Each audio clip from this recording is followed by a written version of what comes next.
I'm Emily Bout, or Emily Hadkirk, as you guys know me, and Micheline is our VP, and I work for Micheline as a relationship manager.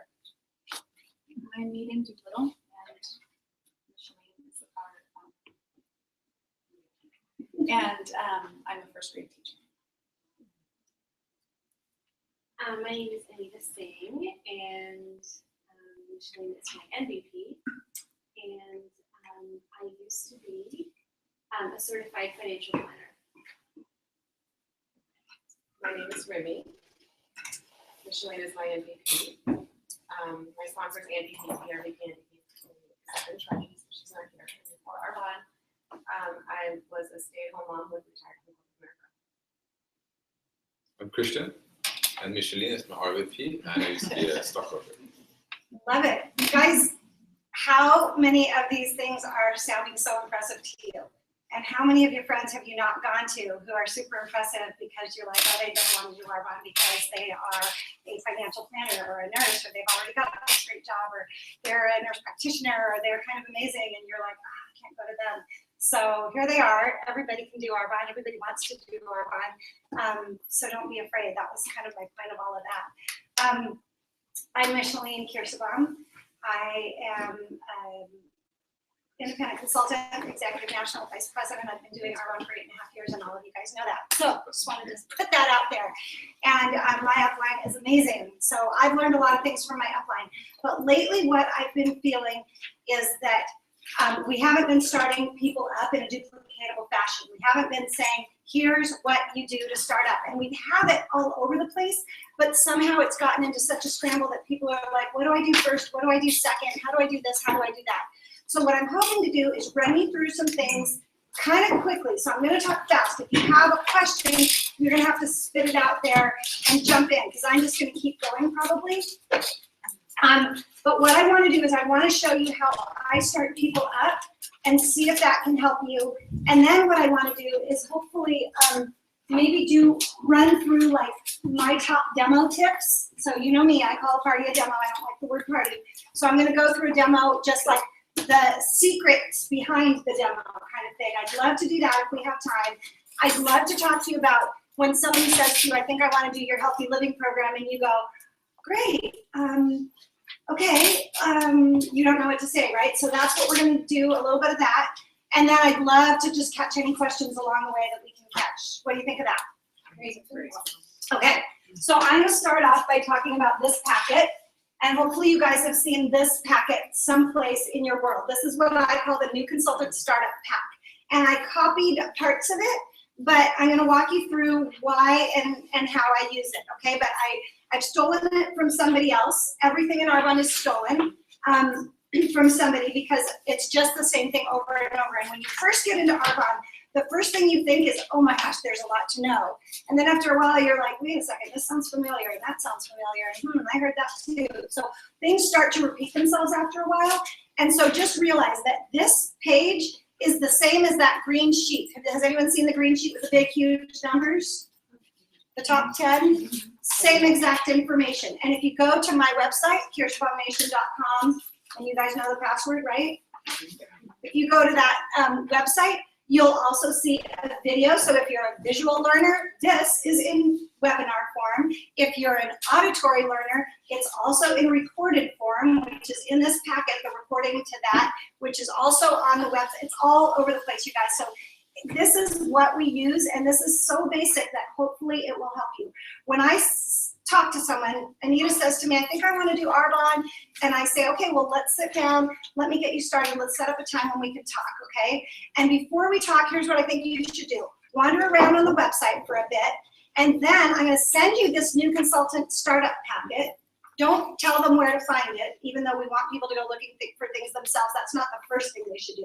Send them the packet, or send them the link to the packet, and tell them, okay, so what I think you should do is, wander around my website a bit, give them your website address, and then I want you to take this thing that I sent you, print it out, and take a look at page 3 and 4 really closely. Okay, so page 3 and 4, start filling it out, and then we can talk in a day or two and make an appointment to talk to them. So this is page 3 and this is page 4. Okay, that's what they're gonna be looking at. Got it, everyone? You have Micheline, you have copies, right? I have copies for everyone, if you don't have it, sorry. Thank you. It's like a classroom. It is, here, take half. Let's send half this way. Okay, so for the people on the webinar, this is page 3, and this is page 4 of the new startup packet. Okay, so you're gonna meet with them in a couple of days. Hopefully they're looking over that stuff in the meantime. When you meet with them, you're gonna talk to them about the first 6 items, really. Don't go through, you don't have to go through the whole 10, or you can focus on the first 6 and just sort of wash over the last 3, because we don't wanna overwhelm them. So here's the thing, you guys, everybody has a job, everybody has a life, everyone has kids, everyone's super busy. So if you overwhelm them, they're gonna go, yeah, you know what, I don't think I do have time for this. Gosh, it's a lot. So just start at the beginning. The first thing I want you to do, Anita, now that you've started, is I want you to place a startup order, and here's why. Because you gotta get to know the products if you're gonna talk about the products. And frankly, if you don't like the products, the whole game's kind of over. I'm not sure you can do this. So let's find you some products that you like, things that you think you can talk about. Let's get you some of those ordered. They have a very special way of ordering. When you first sign up as a consultant, you have the option to buy the new consultant success packs, right? So that's the first place you want to start. And in your head, you're going, ooh, I bet she doesn't have enough money for that. Maybe I should just tell her about the ASVPs, or maybe I should just get her one RI9 set, or maybe she can just borrow some of my stuff, because you just watered it down, because you're scared to tell her about the real thing, right? So start out with the thing, and say, look, this is how we start up. And you guys, it's so important that you don't water down what it costs to get started, because you'll be cheating them out of a good, successful startup. When we start up people in a weak way, without product for themselves, without product for their demos, without products to sample out and to gift out, we're cheating them, because they don't have the tools that they need to be successful. So it's really important from the get-go, you say, here are the startup success packets. You can only buy them in your first 2 months. So let's take a look at them and see what you think you might be using. Explain to them that with skincare, we usually focus on the RE9 if they're of age. If they're not of age, maybe you go to something else. But if they're of age, we usually talk about the RE9 set. And we say you're gonna want 1 to use for yourself. You're gonna want 1 to use for your demos, so you don't have to be grabbing your stuff from the bathroom every time you have a show. You're gonna want, and people are gonna be testing that, you don't wanna use that, all the time on yourself. You're gonna want 1 or 2 to give out to friends as sample bags, so that they can try the product and you can talk with them about it in a couple of days.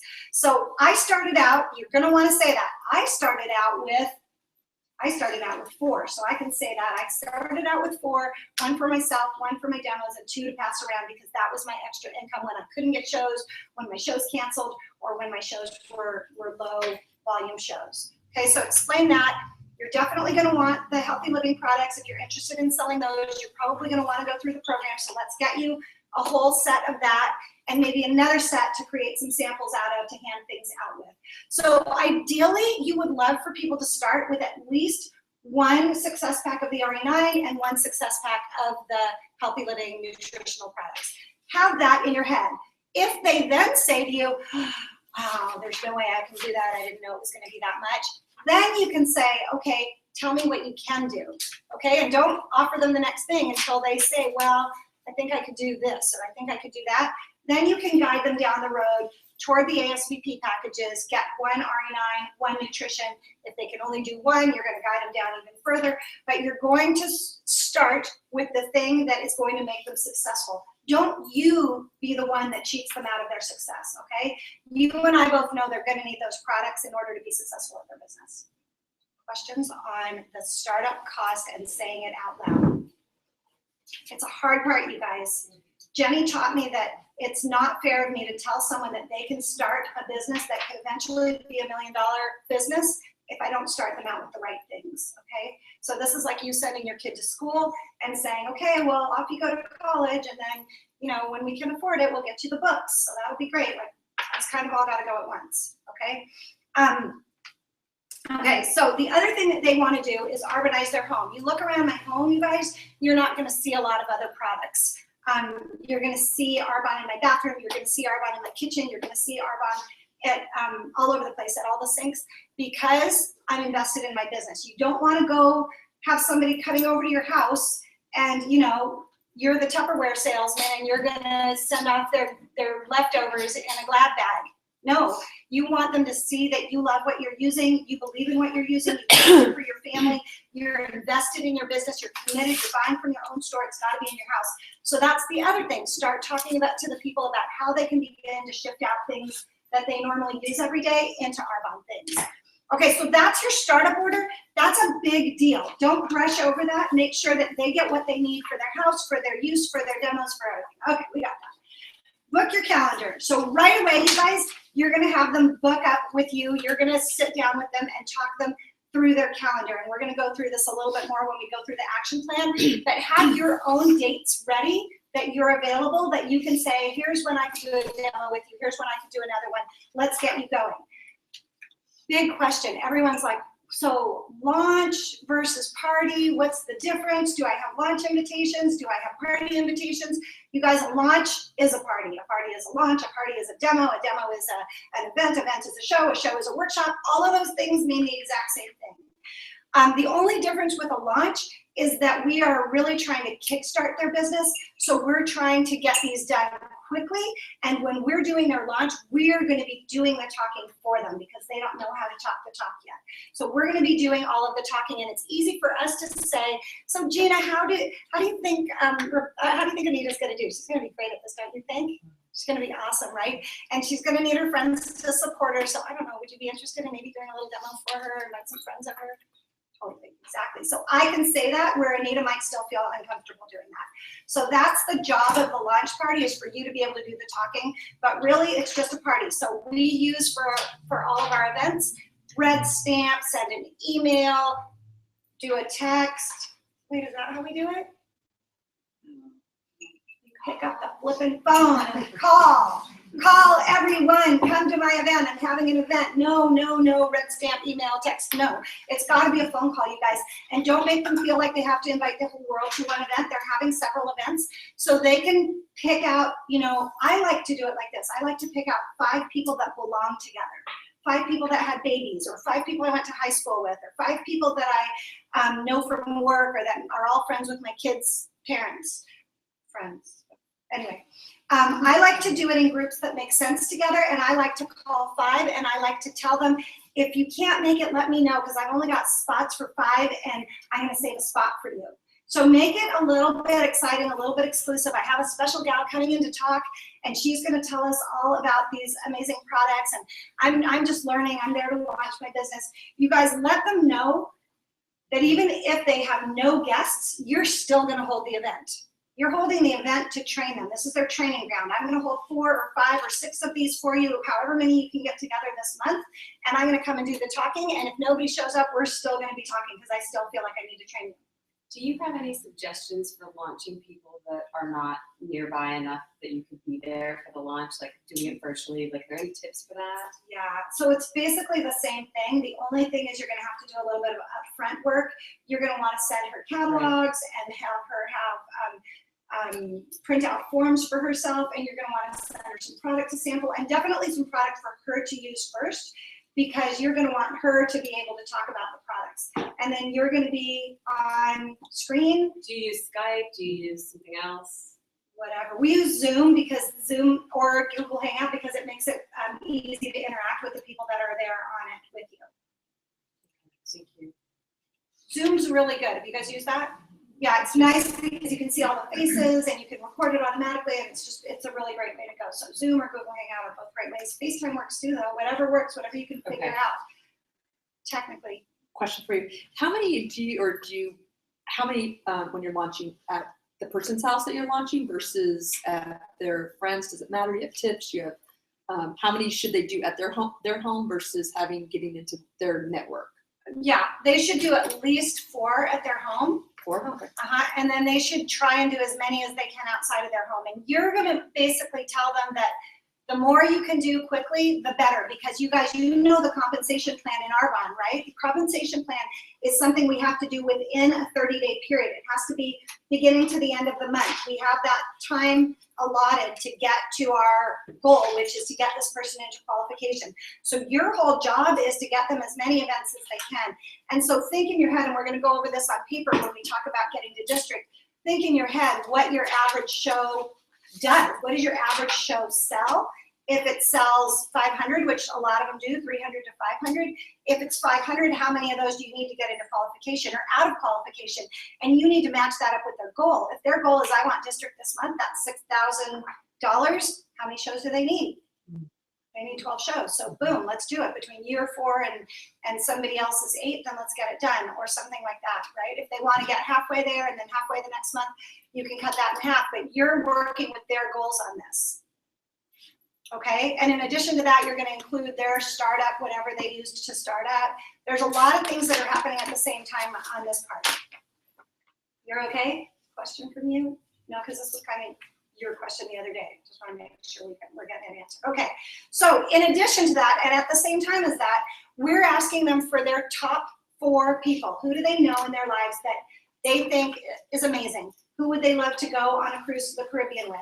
Whose children do they want their children to play with in the future? Who do they wish they could live with, work with, be with? Who are their top 4 amazing people in their life? Those people you want to talk to quickly. We want to get them on the phone in a 3-way conversation with their VP as soon as possible. Why? Because it's so much easier when we start somebody with somebody. That's their dream team. And when you hear people talking about that, a lot of times, that's how those teams are going so fast. You remember when Katie went so fast, she got Leah, and Leah, boom, right away. When Tony went so fast, she got friends involved right away. So when you're thinking of how do people get going really quickly, it's because they're starting a friend with them, and the friend is starting a friend with them, and the friend is starting a friend with them. So all of that is what creates that chaos that really gets things going quickly. Yes? I'm just saying it makes sense. It makes sense, doesn't it? Because think about this, you guys. That first person is spending $500 to $1,000 to get started, and then they're doing at least 4 shows, 500, 500, 500, 500. That's $2,000 there. $500 to $1,000 to get started. Boom, $3,000. We got somebody into qualification. They start somebody else that gets started the next month. That person puts in $500 to $1,000 to get going. Has at least very, very minimum of 4 shows, $2,000, and their startup order, boom, they're in qualification. This first person's finished. Do you see how that works? They start someone else. Like, that's how it's supposed to go. If we can really get that going and effective, not only do they have clients already buying from them, those clients, those 4 shows, hopefully we got 2 shows out of each show. So then we have 8 shows going the next month for them, and they're on their way with momentum. So the whole question now goes back to, well, I haven't had that many shows. Who hasn't had that many shows? We're not having that many shows, and I think a lot of it here in our area is, well, we have the volume because our healthy living people order and reorder, and so we get that false sense of security with the volume in our web stats or in our team reports that we see the volume there and we're like, oh, we're all good. Guess I don't have to have any shows. I'm pretty spanking good without the shows. When you don't have the shows, you don't get the people to sign up. You don't get to tell the whole story. You don't get to tell them what Arbonne's about, and you get no people sponsored and no people joining your business. So now what you have is reorders, reorders, reorders. What happens with reorders is they eventually dwindle out because people order and then they get tired of it. Or maybe they'll invite another person or 2, but eventually that dwindles out. And so if you're not doing shows, you can plan on getting in the future what you're getting right now or less in the way of volume. Does that make sense? So, and by shows, I mean a lot of things. It can be 3 people in a room. It can be 2 people in a room. It can be 2 people at Starbucks. It can be, 5 people walking around the reservoir with you. Whatever you want to call a show, the more people that are there, the more chance that you have a higher volume, the more efficient your time is, the less your time is wasted. Do you get this? If you have 2 people in a room and you're telling the entire story and you do that in 2 hours, and then you have to do it again for 2 other people, wouldn't it have been simpler to get all 4 people together and just do it once? Get more people in the room, the story gets told more efficiently. The whole goal is to get in front of 40 to 50 people a month. If you're doing that 1 person at a time and you're spending time with 2 hours with each person, it's gonna be a long month. If you're doing that with 10 people in the room, 5 times, you're done. Poof, done, right? So just realize that if you don't have a lot of time, which every one of you would say to me, if I would say, well, how are you gonna do your business? And you'd say, well, I don't have a lot of time. Because that's what we all feel like, is we're all super busy. If you don't have a lot of time, then do shows. If you have oodles and boodles and twoodles of time, then by all means, go one by one. So you don't have to do shows. A lot of people are always saying, well, do I have to do shows? I don't know if I can do shows. Fine, don't do shows. Figure out a way to get in front of 40 or 50 people, because that's how your business is going to grow. Questions? Being a hard ass, I like it. Okay, so fill out your action plan is the next piece, and that's this and this. Then you get in a strategy session with your sponsor. Next thing is get to district manager, and we'll walk over that a little bit, and then plug in and stay connected. You guys, I'm gonna jump to plug in and stay connected for 1 minute. Jump in and stay connected. This is what we do. You want to join my Argonne business? Okay, well, we have a phone call every Monday at 12, and we have a meeting every other Monday in the Concord Hilton, and you have to be there. And then we have GTC, and we have AIT, and you already signed up? Okay, well, you have to be at all of those things every single week, and don't forget the phone call. And if you didn't listen to it, then you better listen to the recording. And they say, I'm out. I'm out. That was way too much for me. I already have a job. Thank you. I have kids. I have dinner to make, and there's no way I can do all that. You guys do not plug them into every single thing from the first second. You put them on the Facebook page, and they go, like, whoa, what was that? Like, the Facebook page is overwhelming to everybody. So even though it's inspiring to us, because we get it, we've been on there for a long time, it's completely overwhelming to people that are brand new. Do not get them on the phone calls. Do not get them to a meeting unless they have a guest. Do not get them signed up on the Facebook page. Just wait. Get through this stuff with them together first. Let them get their bearings. Let them get in front of their friends. The minute you take them to one of these things, someone's going to go, well, people have been saying no to me, and everyone's quitting, and I don't know if I can do this anymore. And they're like, wow, I had no idea people quit and don't do this anymore. And oh my gosh, well, shoot, now I'm a little discouraged too. Bummer, like you don't want them to hear that yet.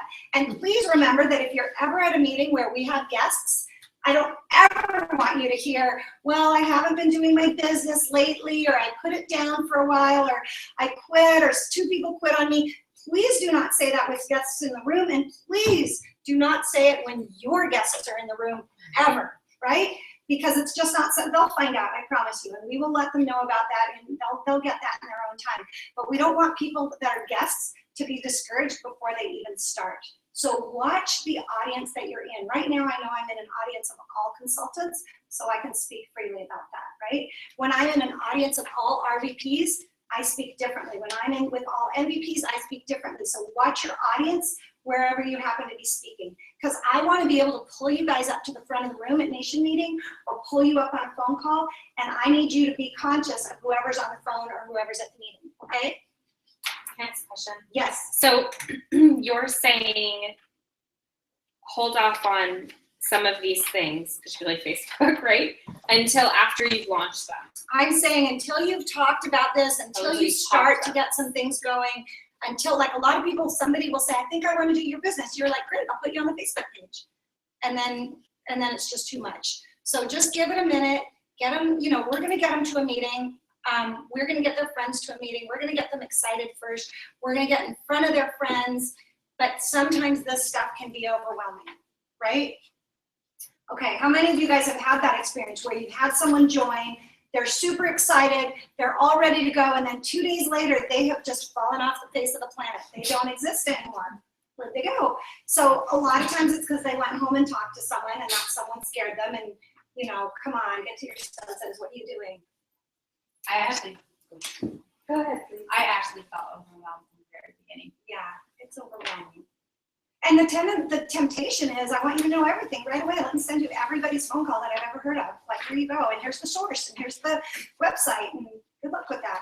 Do you have a good anecdote for someone who wants to do the business but is just waiting for the perfect moment to start? They're overwhelmed by what's going on now. They need to make all this room, and like every month goes by, and they talk to you about it. They're keeping in touch. They say almost every day, as soon as I can do this, I'm going to start, and then they just don't start. Yeah, you kind of got to let those people just wait. I mean, you can impress upon them that, things are really going right now. Between now and the end of December is the time that we do most of our business. The other thing that you can tell them is, you know what, why don't we just get you to district manager? That's not going to take a lot of work. We'll do a couple of shows for you this month, get you going, And, I'll help you out with everything, because once you get to district, that's when you'll start making money. And then you can sit there, and then as soon as it's the right time, then we can really get you going for reals. So just get them to that point, and sometimes they just get going there. But sometimes you just gotta let them go until they're ready, because if you're dragging them along right now, you're gonna be dragging them to district and dragging them to area and dragging them all over the place. Yeah, you don't want that. Did that person miss their strong start opportunity if they didn't do anything? So they can still, but it's still the same qualifications, they just don't get any of the. They don't get any of the prizes, but they can do grow strong once they get to district, so they can get all of those prizes once they get to district. But yeah, they'll miss out on, your old consultants will miss out on the strong start options. And a lot of us have, like, I don't know about you guys, but I have a few extra necklaces and a few extra bags, and if you ever need if you ever want to incentivize someone on the side, you're free to do that. You can easily say, well, if you get to 1,500 this month, you don't get your strong start, but I'm happy to give you this or that or whatever, and put something in front of them if you think that'll help. Give them a cup or something like that. Yeah, Just don't drag them there. just don't drag them there. Yeah. From someone who has done it, it really, for people who knew me when I was dragging someone there, it just really takes you down, and you think it's a good idea, but it's not a good idea. Yeah, It wears on you mentally, I think. okay, thank you. Okay, so, and you have to be okay with people not being ready yet. I think that happens a lot in healthy living too. It takes people a little time to wrap their head around the fact that they're not going to drink coffee for a month. They're like, whoa, I don't know if I can do this. You can keep cheering them and dripping on them and urging them and telling them how much fun you're having and how excited you are. You can tell them how it's actually not taking a lot of your time and you're able to fit it in the nooks and crannies. So you can keep nudging them that way, but they really need to make their decision on their own. Okay, you don't want to force anyone, I promise you. Okay, so action plan starts like this: ID and PIN number so that they can get a hold of you, your sponsor's contact info. Awesome, they're going to fill that out. And then we come to the most important part of the whole thing, you guys. This part right here, where it says your short-term goal, your long-term goal, and how much time you're going to put in. Here, you know this already, right? If somebody says, I need to get to area manager right away because I just lost my job and I need to get that kind of income right away, and I'm going to be doing this as quickly as I can. And then you're like, great, how much time do you want to put in? And they're like, well, I think I could put in about 2 or 3 hours a week. And in your head, you should go, okay, that's not going to work. They want it fast, they want a lot, and they don't want to put in any time, not connecting. You need to make sure that their goals are realistic with their investment and their commitment. So here's where you get the commitment from them. I have my 2 kids that all they want to do is make $500 a month. They don't want to wait tables while they're in college. If they can make $500 a month, they are super excited. If I didn't know that, I'd be like, come on, let's go, let's get you going. You want to make $20,000 a month, let's fix it, let's figure it out. I'd be pushing them to the top of the company when that's not really what they need or want right now, and that's not what they have any desire to do. So it's really important that you know what people want so that you can match up how you nudge them and how you motivate them and how you excite them. If they tell you they've got 20 hours to put in every single week, you're going to be like, okay, 5 of those hours we'll figure out who your friends are, we'll email some of them, we'll fix your file folders with you, whatever, 5 and 2 and this, and then we'll spend a good, 8 hours on doing shows. If somebody tells you I've got 2 hours a week to spend on this, you're not going to be filing or emailing anything. You're going to be in front of their friends for 2 hours every single minute that you can be. Right? Does that make sense? You're going to use their time as efficiently as possible so that they can get to where they're going in the time frame that they want to. Now, here's the thing about this, you guys, and I'm not going to embarrass you by making you do this with last month, but I am going to make you do it with this month. So I'm going to get this out. This is a plain old calendar. So we're going to do it with this month, okay? And I'm going to show you what I do. And this, the thing is, the people who are, I don't know how this goes up. Maybe it doesn't. Maybe it shows.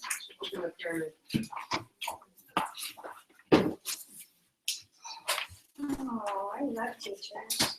Thank you. Teach me, teacher. No, Yeah. Yay! Woo, thank you. Okay, you guys, so this I think is just such an easy method to figure out what you are able to do, what you are going to do, and it's also a really great way to go back in your past and look at what you did do and really see what happened and why. So here's what I do. I take every single day and I divide it into 3.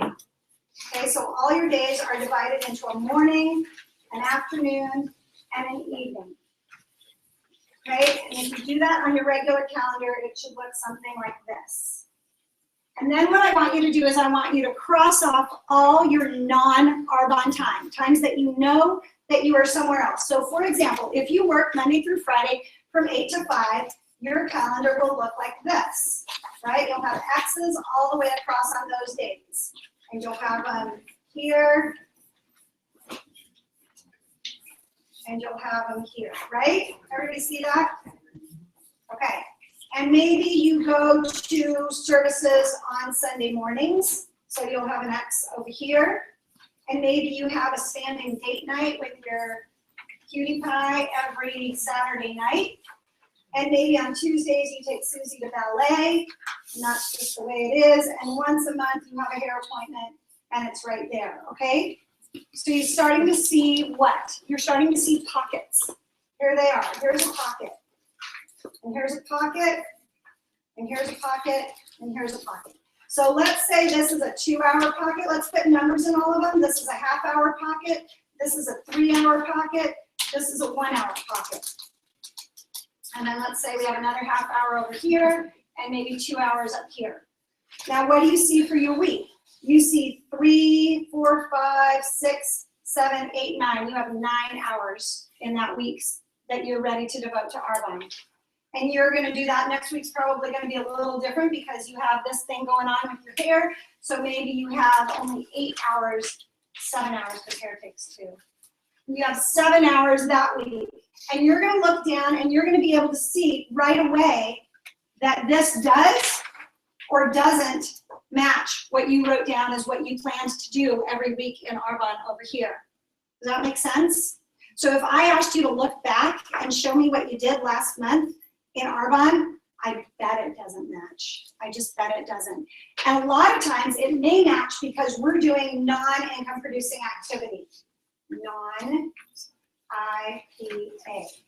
Non-IPA is when you're watching Facebook and when you're posting something on your email or on your page, or when you are sending out an email, or when you are making a new flyer. That is non-income producing activity. Your income producing activity is making a half hour of phone calls, power calls. You're standing in line at carpool waiting for your kid. You're making a half hour of calls.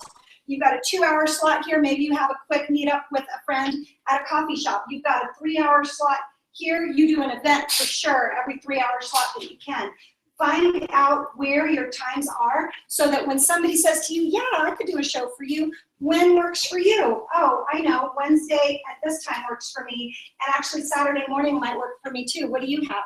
You've got it right there in front of you because you did it out on your calendar. You guys, this is such an important step, not for the people who work, because the people who work, believe it or not, they know all this. They have their times all figured out. It's for you and me, baby, that stay home with kids, and we're like, oh, we've got plenty of time. I'll fit in Arbonne today when I have time. Guess what happened? You never had time. So this is what you have to figure out. And if you were going to a job, your job would want you there at least 2 times a week, I'm pretty sure. So it's not a lot that you're asking of yourself. You're the boss. You're asking this of yourself. These are your work hours that you assigned to yourself and that you're going to go and fulfill. And when you aren't having these, you're going to call yourself and say, you know what, I'm not doing these. I'm sick. I'm sorry. I can't do it today.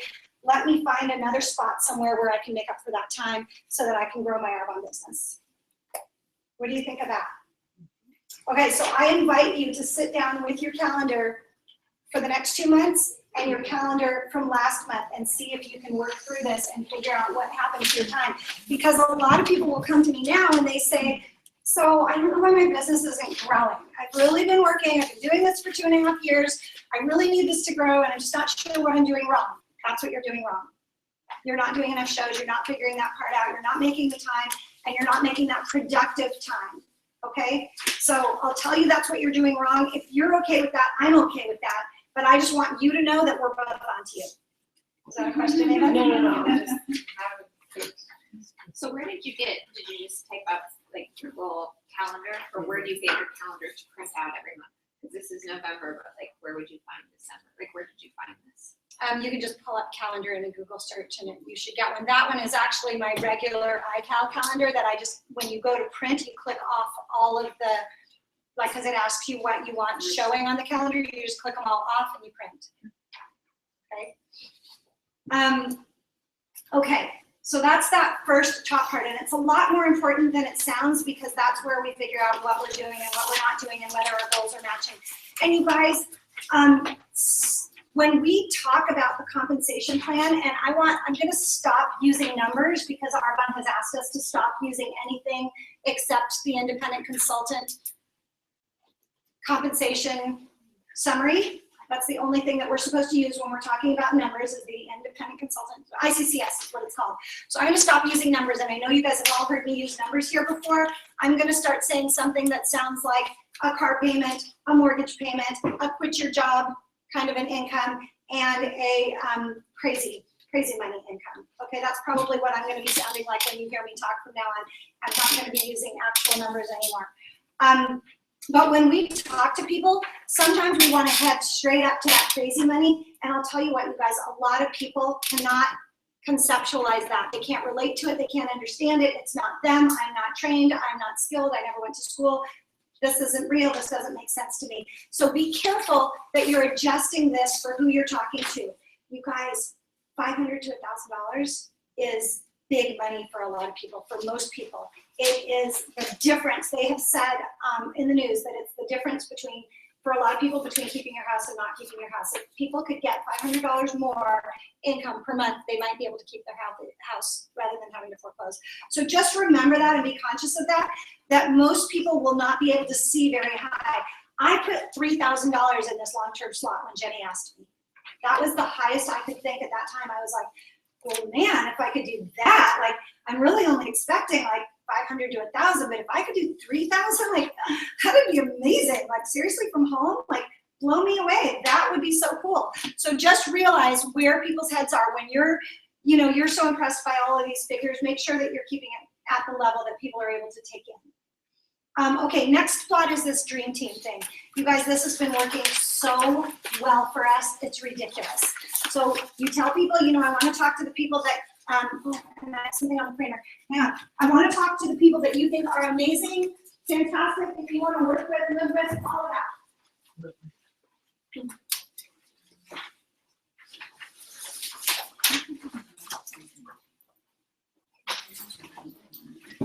And this is how we're gonna ask them, you guys. Have you guys all seen this? It's get off your ass with the funnel method. And I like to say that I made this up. I think I actually did. But Mo has claimed it as hers, but I'm pretty sure it was me. So you guys get off the ass with your funnel method is the idea that if you go to someone and you say, hey, do you want to sample some of my Arbonne products? And they say, no, I don't think so. And then you say, okay, well, do you maybe want to do a business selling them? Right? That doesn't go, you can't go that direction. It has to start with the biggest thing. Do you want to do the business with me? No. Do you want to do maybe host a show? No. Do you maybe want to sample some products? No. Okay, well, do you have somebody to refer? That's the direction that we go because that's the way that it makes sense. If you do have someone to refer, by the time you get to that fourth one, you guys, they're all going to say yes. Nobody wants to say no to you more than 3 times. So they will give you a referral on that last one if they've said no to the other 3. The goal is to see if you can get through one of the other 3 without having them say no. So we start off with asking someone to take a look at the business. You guys, when you ask me, how do you get shows? This is how we get shows. This is also how we get consultants. This is also how we get new clients. This is also how we get referrals. So this is the answer to how do I get someone to do an event for me? You start out by calling them and saying something to the effect of, oh my gosh, Gina, you've been on my heart. I don't know if you know this, but I've been doing Arbonne for like 8.5 years. Really? And I was talking with one of my business partners the other day and telling her that I really wanted to expand my business. And she was asking me, who do I know that is like totally amazing, fabulous, and that I could picture doing this business with, that I would love to work with. And you came up in my mind because you're so cute and you're like awesome. And I've just been thinking about you. Like, have you ever thought of doing something like this? No, I'm a teacher. Right. Okay, so you're gonna say, you know, I've been speaking to my business partner. We were trying to come up, you know, I was trying to think of who might want to do this with me, who'd be amazing. You're the person I thought of. Have you ever thought of doing something like this? And then we are gonna duct tape your mouth shut, put the phone on mute, do whatever you have to do to shut up while they give you what's going to sound exactly like a no. So you're going to shut your mouth, and they're going to say, oh, that's so sweet of you. I'm too busy. I have no money. I'm not in sales. I don't know a single soul. And I've done this before and it didn't work. They're going to say one of those things. It's going to sound exactly like a no. It's not a no. It's a hesitation. So listen to it. I don't have enough money. Did that sound like a no? That sounded like, if you show me how to do this with the little money I have, I think I'd be okay doing it. It's not a no. So your job now is the next piece, and your job is you're gonna validate what they said, you're gonna agree with it, validate it, and push it aside and get the appointment anyway. So when they say, Gina says, oh, you know what, I just don't have enough money, Micheline, or I have a job or whatever, I'm gonna say, I know how you feel, I totally felt the same way too. What I found was that it really didn't take a lot of money to get started. And honestly, I'd love for you to hear about this. Would you be willing to get on the phone for 15 minutes with my friend? Because she explains this so much better than I do.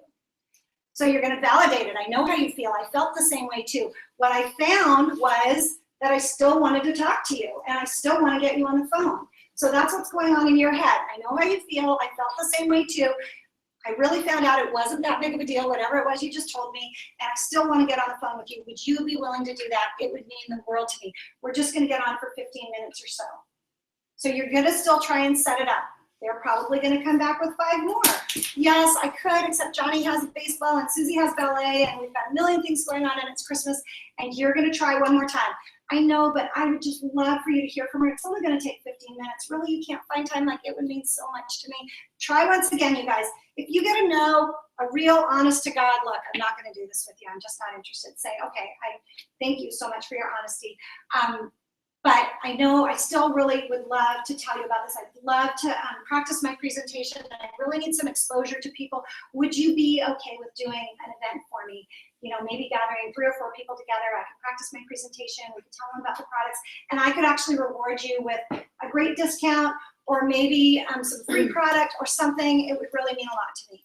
She's going to come back with same thing. You got to shut up again so that she can come. The whole reason for you to shut up is so that she can say what's going to sound like a no. So you're going to shut up again. She's going to come back with Johnny has baseball, Susie has ballet. There's just no way in November. Oh, really? What about December? What about late in November? What about, you know, come back with whatever you can. I know how you feel. I'm so busy too. My kids are all over the place, but we'd make it really fun. It'd be super easy. I'd really love to do this with you, and I'd really love to do this for you. Would you be okay with that? You're going to shove it aside again and still try and get the show. You guys, this part right here is super uncomfortable the first time you do it. The first time you do it, you're like, oh my God, shoot me in the head. I don't want to ever have to do this again. It gets better, I promise you. This is our job, and honestly, it's better than cleaning bedpans. Who are the nurses in the room? I swear it's better than cleaning bedpans, right? I don't. You don't clean bedpans. It's a different setup. Okay. It's better than teaching first grade, I'm sure sometimes.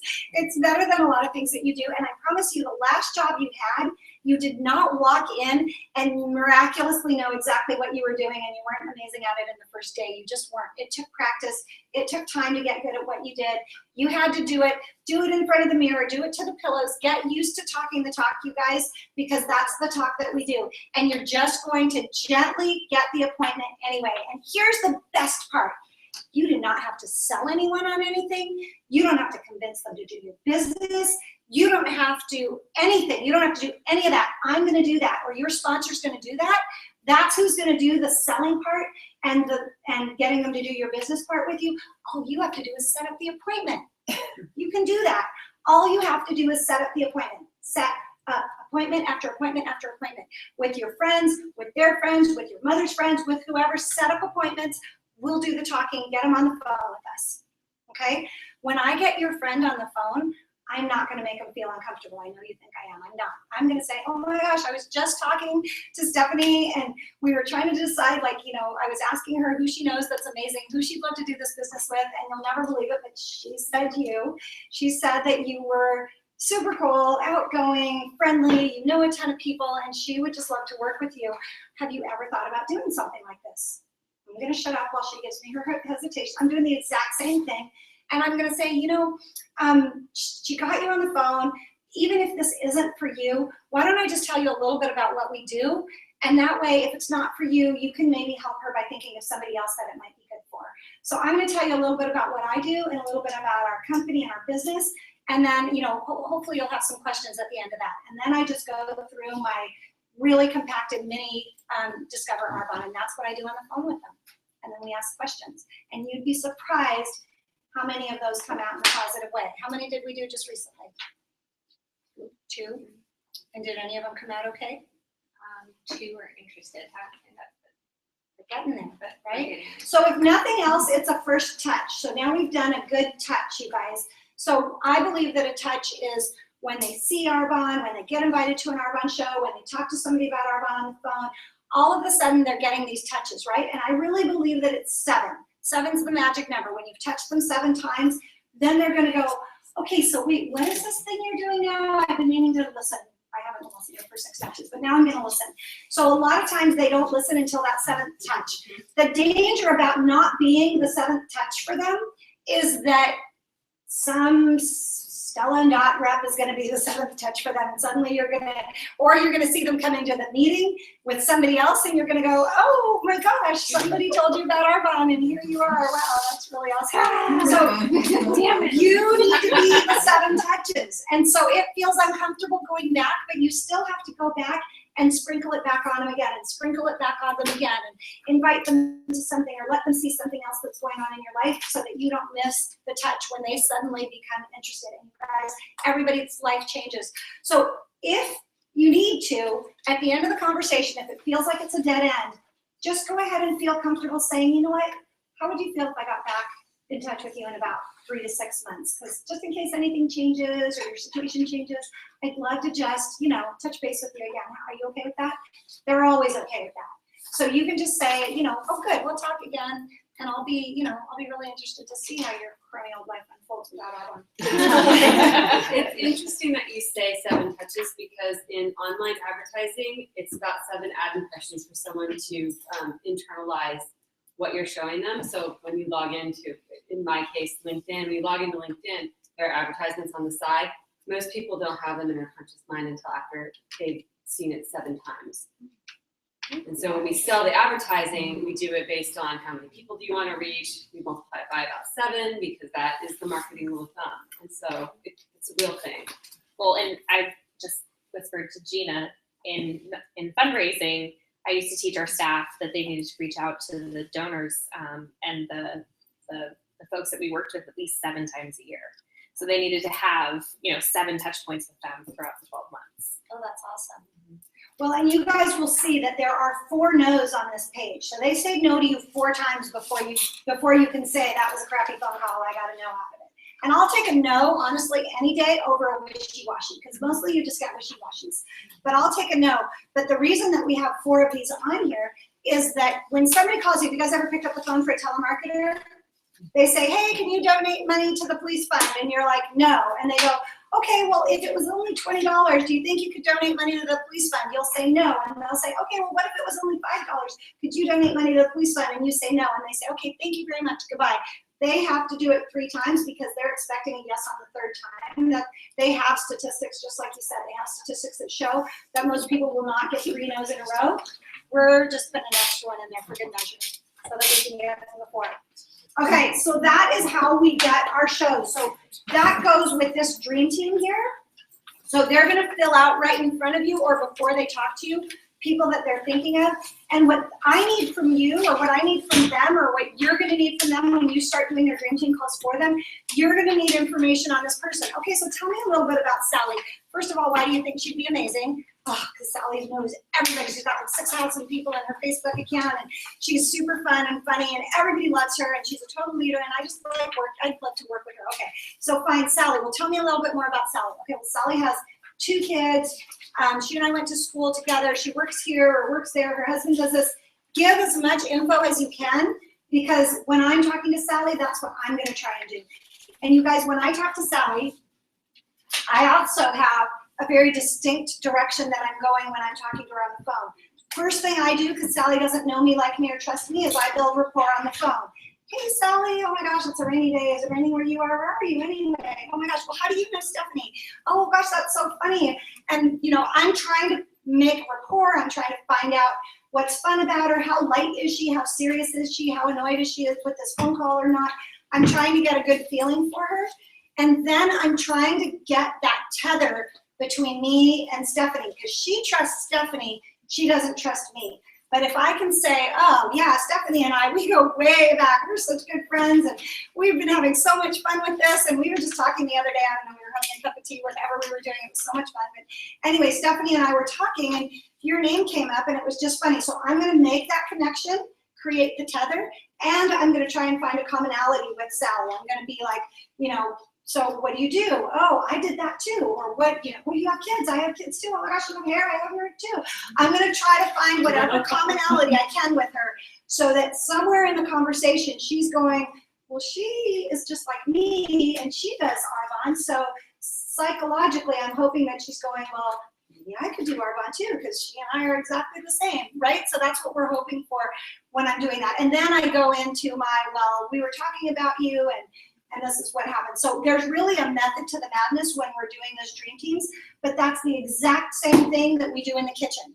That's the exact same thing when we meet someone on the street. It's the exact same thing when we meet at a coffee appointment.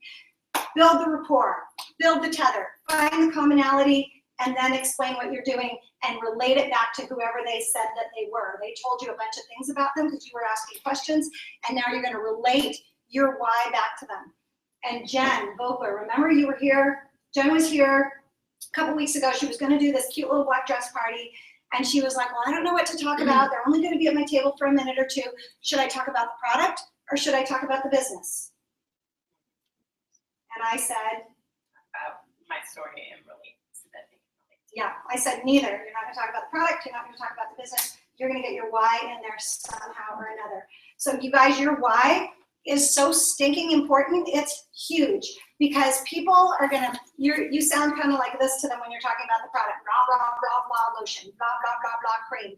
They're half listening to that. When you're talking about the business, they're like, blah, blah, blah, business, blah, blah, blah, Arbonne. When you talk about your why, they're like, oh, that is interesting. You've got to get across why you're doing this. So you have to be so connected with that yourself that you can get that across to someone. And for me, I always think it's really important to try and throw in something that you think someone can relate to. And in my head, everyone can relate to debt. Everyone can relate to paying something off. But you've got to realize most people have either not enough time, or not enough money, or not enough both. Right? That's what everybody's issue is. A lot of people have both of those issues. So if you can figure out how to say one of those things in your 30-second why, it's really important. When you're asking someone, when you're talking to someone, I'm talking to Gina, and I'm like, oh, so what do you do? And she's like, oh, I do this, whatever you do, I help bullying something. Anti-bullying. See? Blah, blah, blah, bullying. I help people with bullying workshops, and I'm like, oh, that's interesting. Well, how long have you done that for? And you say, I've done it for 6 years. I'm like, wow, man, you must love that. You're like, yeah, it's just that I travel a lot, and I'd like to be home more. I just had some babies. And I'll be like, oh, that's interesting. Tick, tick, tick. I've got, oh, she's got babies. Oh, she wants to be home more. She needs more time. I'm collecting all of this information so that when it's my turn to talk, which if I ask enough questions, at some point she's going to go, okay, well, what do you do? Fine, I'll ask you that. Because at some point she's going to feel like it's awkward answering, or she's going to get interested. So when she asks me back, I got to be ready with my 30-second why. It's got to come out of my mouth. It's got to have some impactful word or phrase in it that they're gonna recognize and be able to relate to. And in my head, I'm gonna try and relate it back to something that I heard her say too. So I was just like you, like I wanted more time with my kids. I didn't want to be away from my kids 8 hours a day. And so I was looking for something to do, but do you get it, you guys? That's where it's coming from when you're doing that talk. Okay, so I got away from that. So dream team people. And then set up the launch dates. This is where you're gonna want your calendar at the ready so that you know when you have time, so that you can tell them when you have time for them. You're doing at least 2 of these a week. And the question is, do you do their 2 plus your 2? Ideally, if you can, but when you're first launching someone, you guys, I think it's okay to call their first couple launches your shows too. Because here's the thing, and here's why we fill out this section. If this person dies and goes MIA and falls off the end of the earth, you still get to meet all of their people at their launch shows. And if they die and fall off the face of the earth, you possibly have the chance of not only meeting their friends, but their friends' friends, right? So when your person dies and falls off the face of the earth, you just made a whole new world of connections.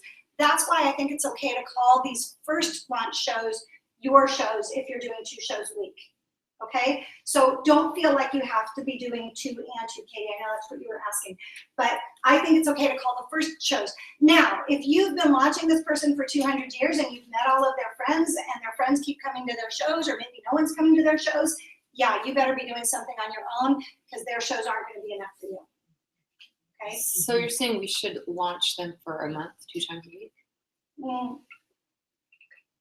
You should do as much as you can for them to make them successful because you want them to be a district manager, because that's gonna help your paycheck. So whatever it takes, if they're willing to put on shows and introduce you to more and more people, even if they didn't exist, you're getting to meet a ton of people, you're getting sales that count towards your district. Yeah, launch away all month if they will set that up for you and have real life people there. That's the goal. And we don't have to be doing the shows for them all month because they're gonna gain the confidence once they've watched us a few times. So we can still be in the room to help, and then there's 2 of us during, Yeah, sorry. perfect. No, that's perfect. So I have a little weird tip. My person who doesn't really want to launch herself keeps coming to all of my shows, and she is going to be great when she finally gets going because we call her the closer.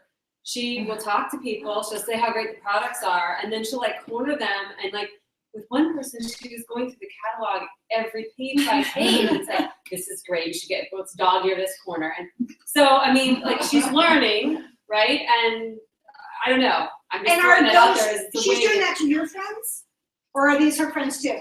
Well, some of them are mutual friends, but they're people that I invited to my launch party because we were kind of at the same time. Okay, so I always feel like if you have friends in common, these go under her right away. She'll start making money from those, and she'll go, and then you can all say, you've already started. You got a paycheck this month.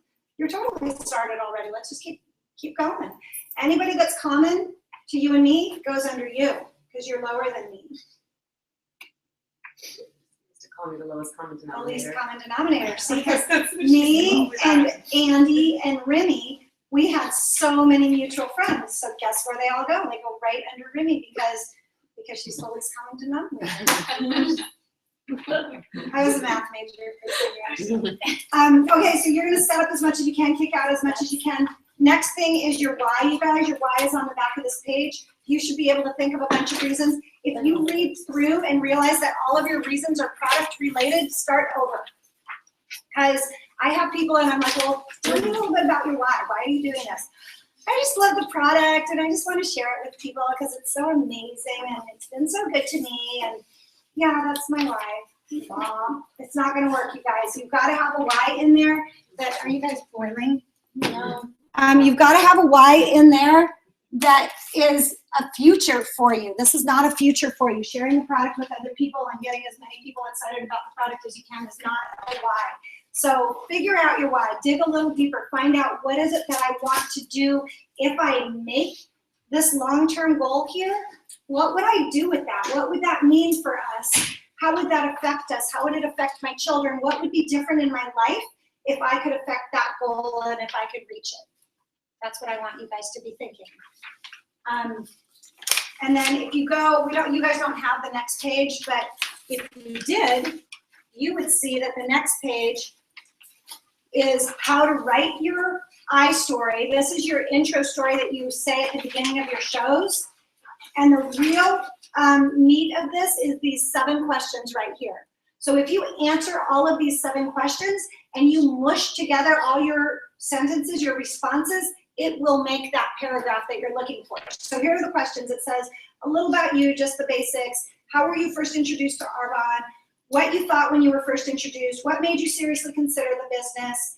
What were your hesitations and fears? What was your turning point? If you do all of that, so for example, listen to mine, a little bit about myself. So I'm Micheline Kirstenbaum, and I'm a wife and mother of 3.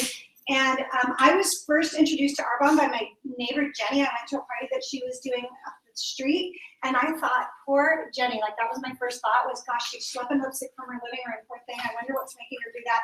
Must be pretty bad at her house. But what made me seriously consider it was that I was sitting there during one of her presentations, and she brought out the compensation plan, and I was blown away by how much you can make in Arbonne, and that just really made my head turn. And at first I thought, like, what if this isn't real? What if this isn't real? And then I thought, well, what if it is real? I think I was thinking about my friends and what they might think of me. So if I take all of those and mush all my answers together, that's what makes my paragraph. Does that make sense? Mm-hmm. And here's an example of Tracy Gatchell's husband, child. Yeah. Thank you. Okay, so that's that. The next thing is, you guys, and this goes along with plugging them into absolutely everything on the planet. The next thing we always do is we say, okay, write out your 100-person list, and then let's attack that. And they're like, they write down, they dump everyone they know, and we want them to. We want them to dump all their Facebook contacts, their cell phone contacts, their Christmas list contacts. Put all of those down on a list, but then that list overwhelms them and they go into frozen mode because they don't know who to call first or what to do. So that list requires help and assistance. You feel like that? I can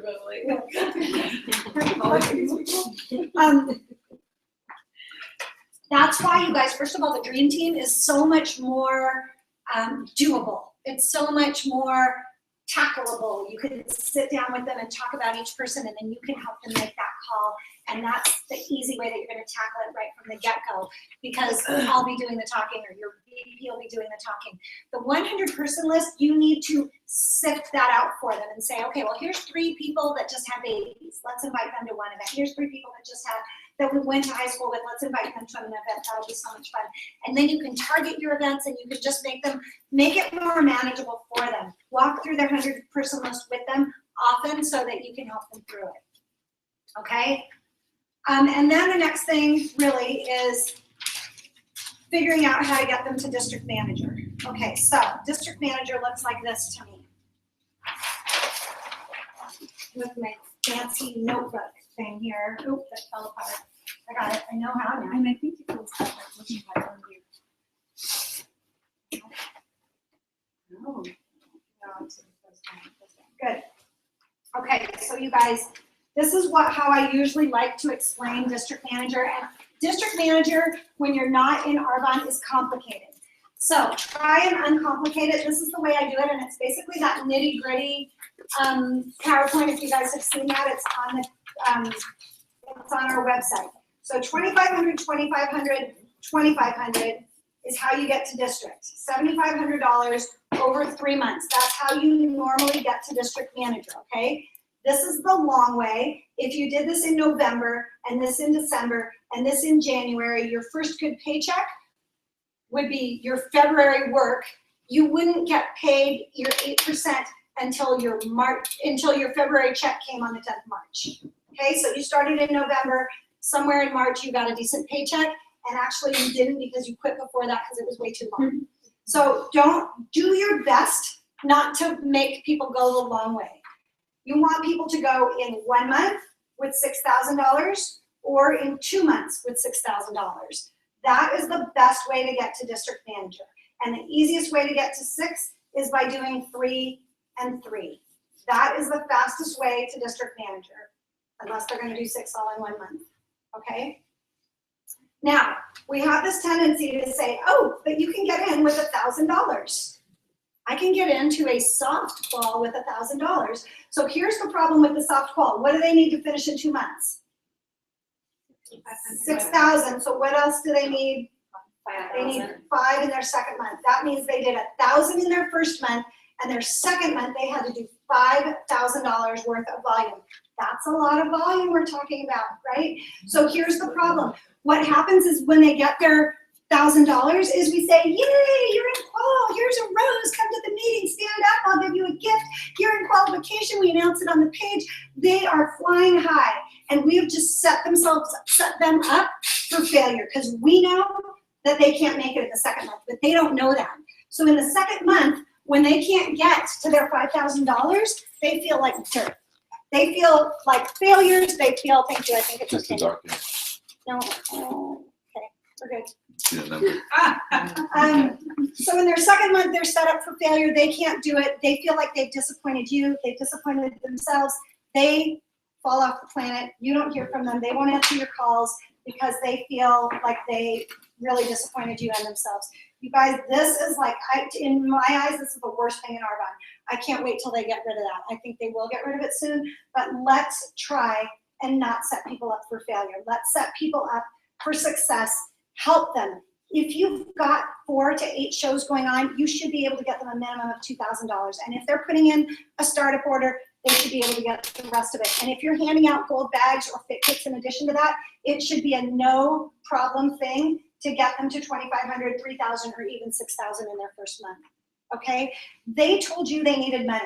That's why they started Arbonne. I promise you, whatever they said to you, what the word really meant was, I need money and I need it soon. So your way of getting them there soon is to make sure that they've got their startup products, that they've got their shows booked, and that they've got their samples to hand out to people and make sure that they're successful. This sets them up for failure, and it's really a problem.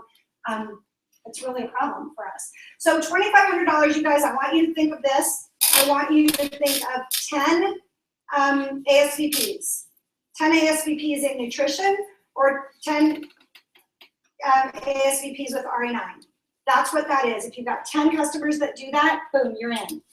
And when you do your shows, you should be selling 2 of those, no problem. That's what we sell almost all the time. So 5 shows should be able to get you to that point. That's 25, did you say? 10 is 25. Am I wrong? It's 269 is what we get in QB for a nutrition ASVP. So if you sold 10 of those, you'd be over that. Okay, so I'm just going to show this to you. So this is district manager. This is area manager. I'm just going to show this to you because this is the way my brain works, and maybe yours does too. So area manager is 30, or it's 24 over 2 months. Regional vice president is 40, 40, 40. Or it's 120 over 3 months, or it's 96 over 2 months. MVP, same thing. They always give us that nice shortcut option. 160, 160, 160, which is 480, or it's 386 over 2 months, okay?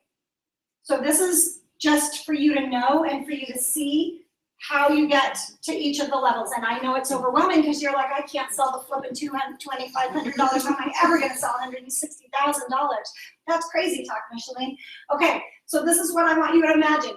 You got good at doing this. You've got 10 customers that buy pretty regularly, or maybe you have more. You probably need 30 customers of RE9 buying regularly because they buy every 3 or so months. So you've got plenty of those. You've got your shows going on. You've got it dialed in. You figured out how to get to district manager. Right on. You are so awesome. That's your goal, is to learn how to do $2,500 minimum a month, each month, okay, and become a district manager. Once you've mastered that, or while you're mastering that, your goal is to find 4 other people at least that can also do that. You're going to teach them how to do $2,500 in volume each month. You're going to try and promote 4 district managers direct to yourself. So you're going to be talking about the business, asking them about the dream team, getting them on the calls, getting shows for yourself so that you can get your 2,500. You're going to be getting shows for them so that you can help teach them how to get 2,500. Once you have this, you guys, if you can find 4 people to do this, maybe even 1 a month, if you're doing it straight on and working it hard, you're going to have this, which does what? That makes you an area manager. because you're doing about 10K a month, and 10K a month over 3 months makes you an area manager.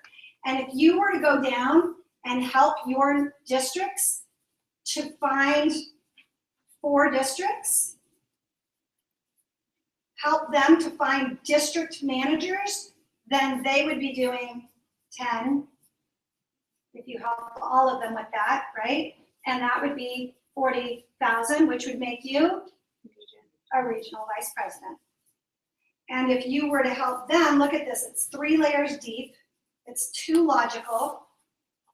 If you were to help them and all of their people, they would be 10, they would be 40, you would be at 160, and you'd be a national vice president. Beautiful. That easy. Yeah. It's not that easy, right? This one can't talk to her friends because she's too uncomfortable. This one's mom just died and she's really sad. And this one over here had, her son just changed schools, and these guys, no, there's no way. This one just doesn't want to talk to her friends at all. Boom. This is the reality of it, is it's not that simple and clean, but really that's why we work 3 layers deep. That's why we're encouraged to work at least 3 layers deep, because if I look down and I see Sally down here, and Sally is working her tail off, she wants this so badly, her why is screaming at me so loud and clear. Even if everybody on the planet drops out above her, she is going to be direct to me in just a minute. So that's why I'm willing to go down and help whoever wants it, whoever's ready, whoever needs it, because the other people, they fizzle out, and when they're gone, then she's my direct. So think about my team, you guys. I had a gal up here, and then I have Rebecca under her, and Rebecca, she probably will be my next nation. So I've got Rebecca down there, she'll probably be my next direct nation. I have people like Caroline Anderson, my neighbor, who brought in Kirsten Costello. Who would like a Kirsten Costello? Kirsten Costello was not direct to me, but she was brought in by somebody else. So I went down and picked her up and taught and trained her. So you've got to realize there's people down there that you can look at. So when your friends say to you, and this is a huge problem in our body, you become a district manager and you see that there are people, PCs, that are buying down below you, and you know their consultant isn't doing the business, and you come to me and say, should I talk to her? Should I call them? She told me not to call her friends. I don't give a hoot. If we were in high school, I would give a hoot. If she told you, don't call my friends, we're in high school and I don't want you to call my friends, I'd be like, okay, that's really awful. But we're not in high school, we're in business. We're in business, and that is your paycheck sitting down there buying product. This person paid $20 or $20, whatever they paid, to get a consultant that's going to consult them, that's going to tell them about new products, new offers, send them new catalogs, going to take care of them, going to give them a call every so often, check in on them. You have a responsibility whether or not she's in here in the mix or not. So just on the back end, so when that happens, somebody drops out, all their contacts, you can still see all that through the back end? Good question. It depends. If they're a district manager and you're a district manager, you will not see all of those people under there until they drop down. So as long as they're at your same level, then you won't be able to see those people. Go look somewhere else for now until they drop down, and then go pick all those people up. Or ask them for the information. And the way to ask someone is in the nicest way, saying, I know you're too busy to do your business right now, but I know you still want to get paid on all of those people that you introduced. How about if I give them a quick call, just check in on them? I'll be happy to service them for you. I really don't mind. Go down there and pick them up for them.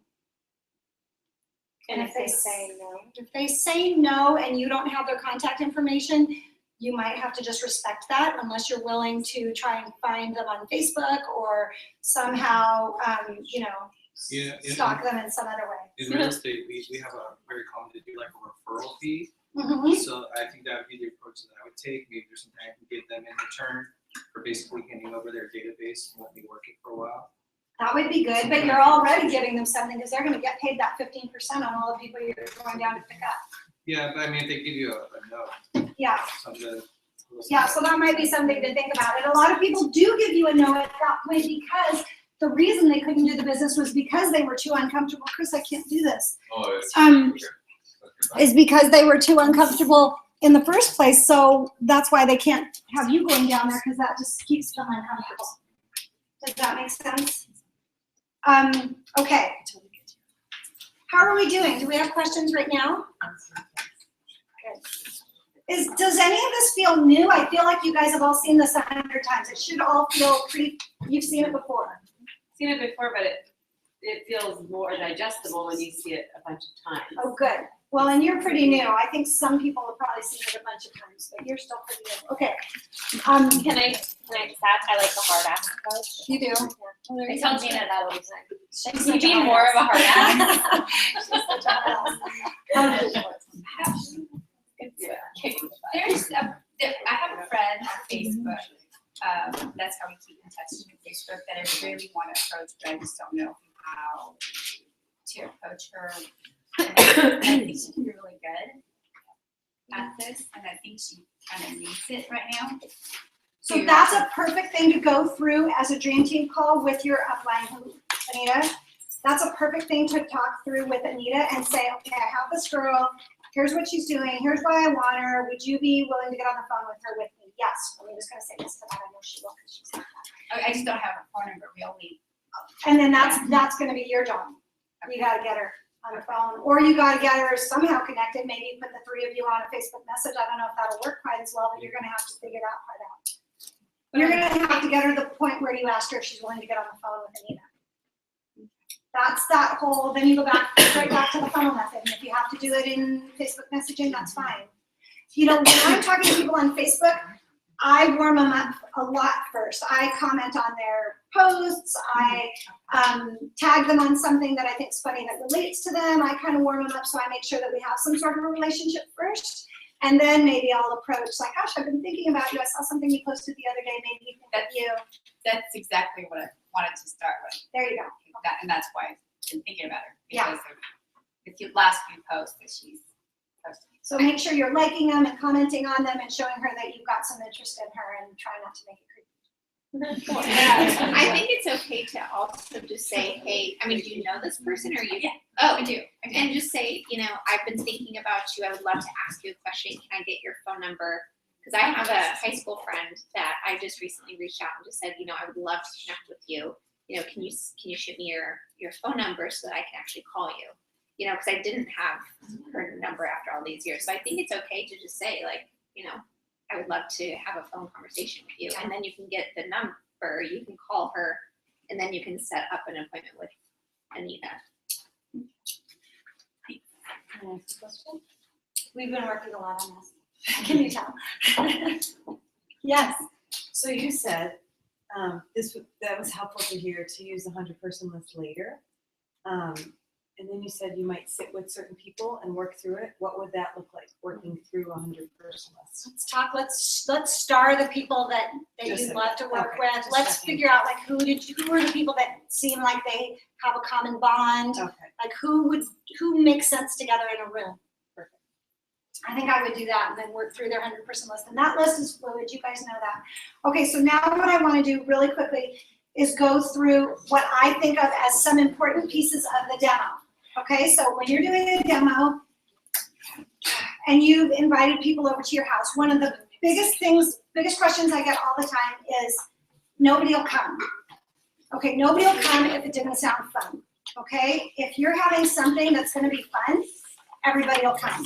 So it's gotta be fun when you ask, it's gotta be fun when you send, whatever you're doing, if you're sending an invite, if you're emailing, if you're texting, whatever, if you're talking on the phone, this has to sound like the place to be, like, oh my God, I'm having this thing at my house, I can't wait to tell you about it, it's gonna be so much fun.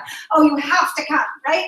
It has to be super stinking fun. If they get there and you sit and read an entire book to them, reading every single word in your core script, of which there are way too many words, they're not going to go and tell their friends that they're dying to have one of these. It has to be fun. You better be making it light, fun, there better be something interesting and valuable going on. I gotta tell you, for me, when somebody says, come over for a girls' night with wine and cheese, I'm like, I'm out. I don't have time for wine, I don't have time for cheese, I don't have time for girls. It's just not interesting to me. So, some of your friends might be like, oh my gosh, that sounds like so much fun. I have babies, I'd love to see the girls, and God, I'd love a glass of wine. You've gotta know your audience, right?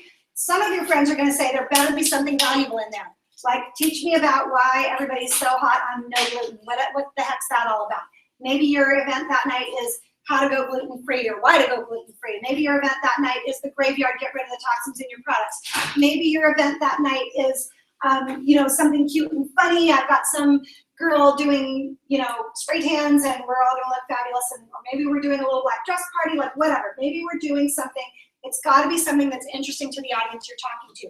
So what does that mean? It means you can't blast it out to 400 people and hope that 5 show up, because I know that's what you did. I'm sorry, I'm on to you. Do not go blasting to 400 people, wish that 5 would be there, 2 showed up, nobody wanted to buy, they left and they didn't want to have a show of their own. I'm not surprised, I know you guys are, but I'm not, because I know that doesn't ever work.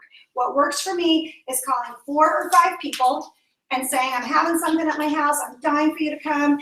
By the way, I'd love for you to bring a baguette. I swear, if you ever ask me to bring a baguette, it's because I'm afraid you might not show up.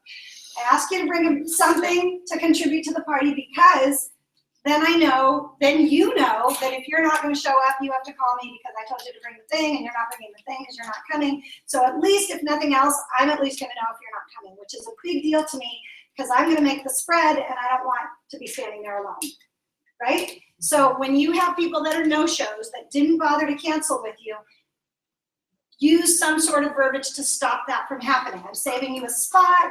The girl told me I could only have 5 people. She's coming for a really special night. She's only in town for 1 night. I'm doing this great talk. I've heard it before. I thought of you through the whole thing. It's gonna be amazing. I hope you're gonna be here. Tell me if you're not, because I wanna give your spot to somebody else. Like, make it valuable, make it urgent. If you're not doing that, you guys, that's why nobody's showing up at your parties. Make it something that somebody wants to go to. Second thing about inviting, invite to do it so many that when the one thing you have going on this month cancels, you're not feeling like a flop.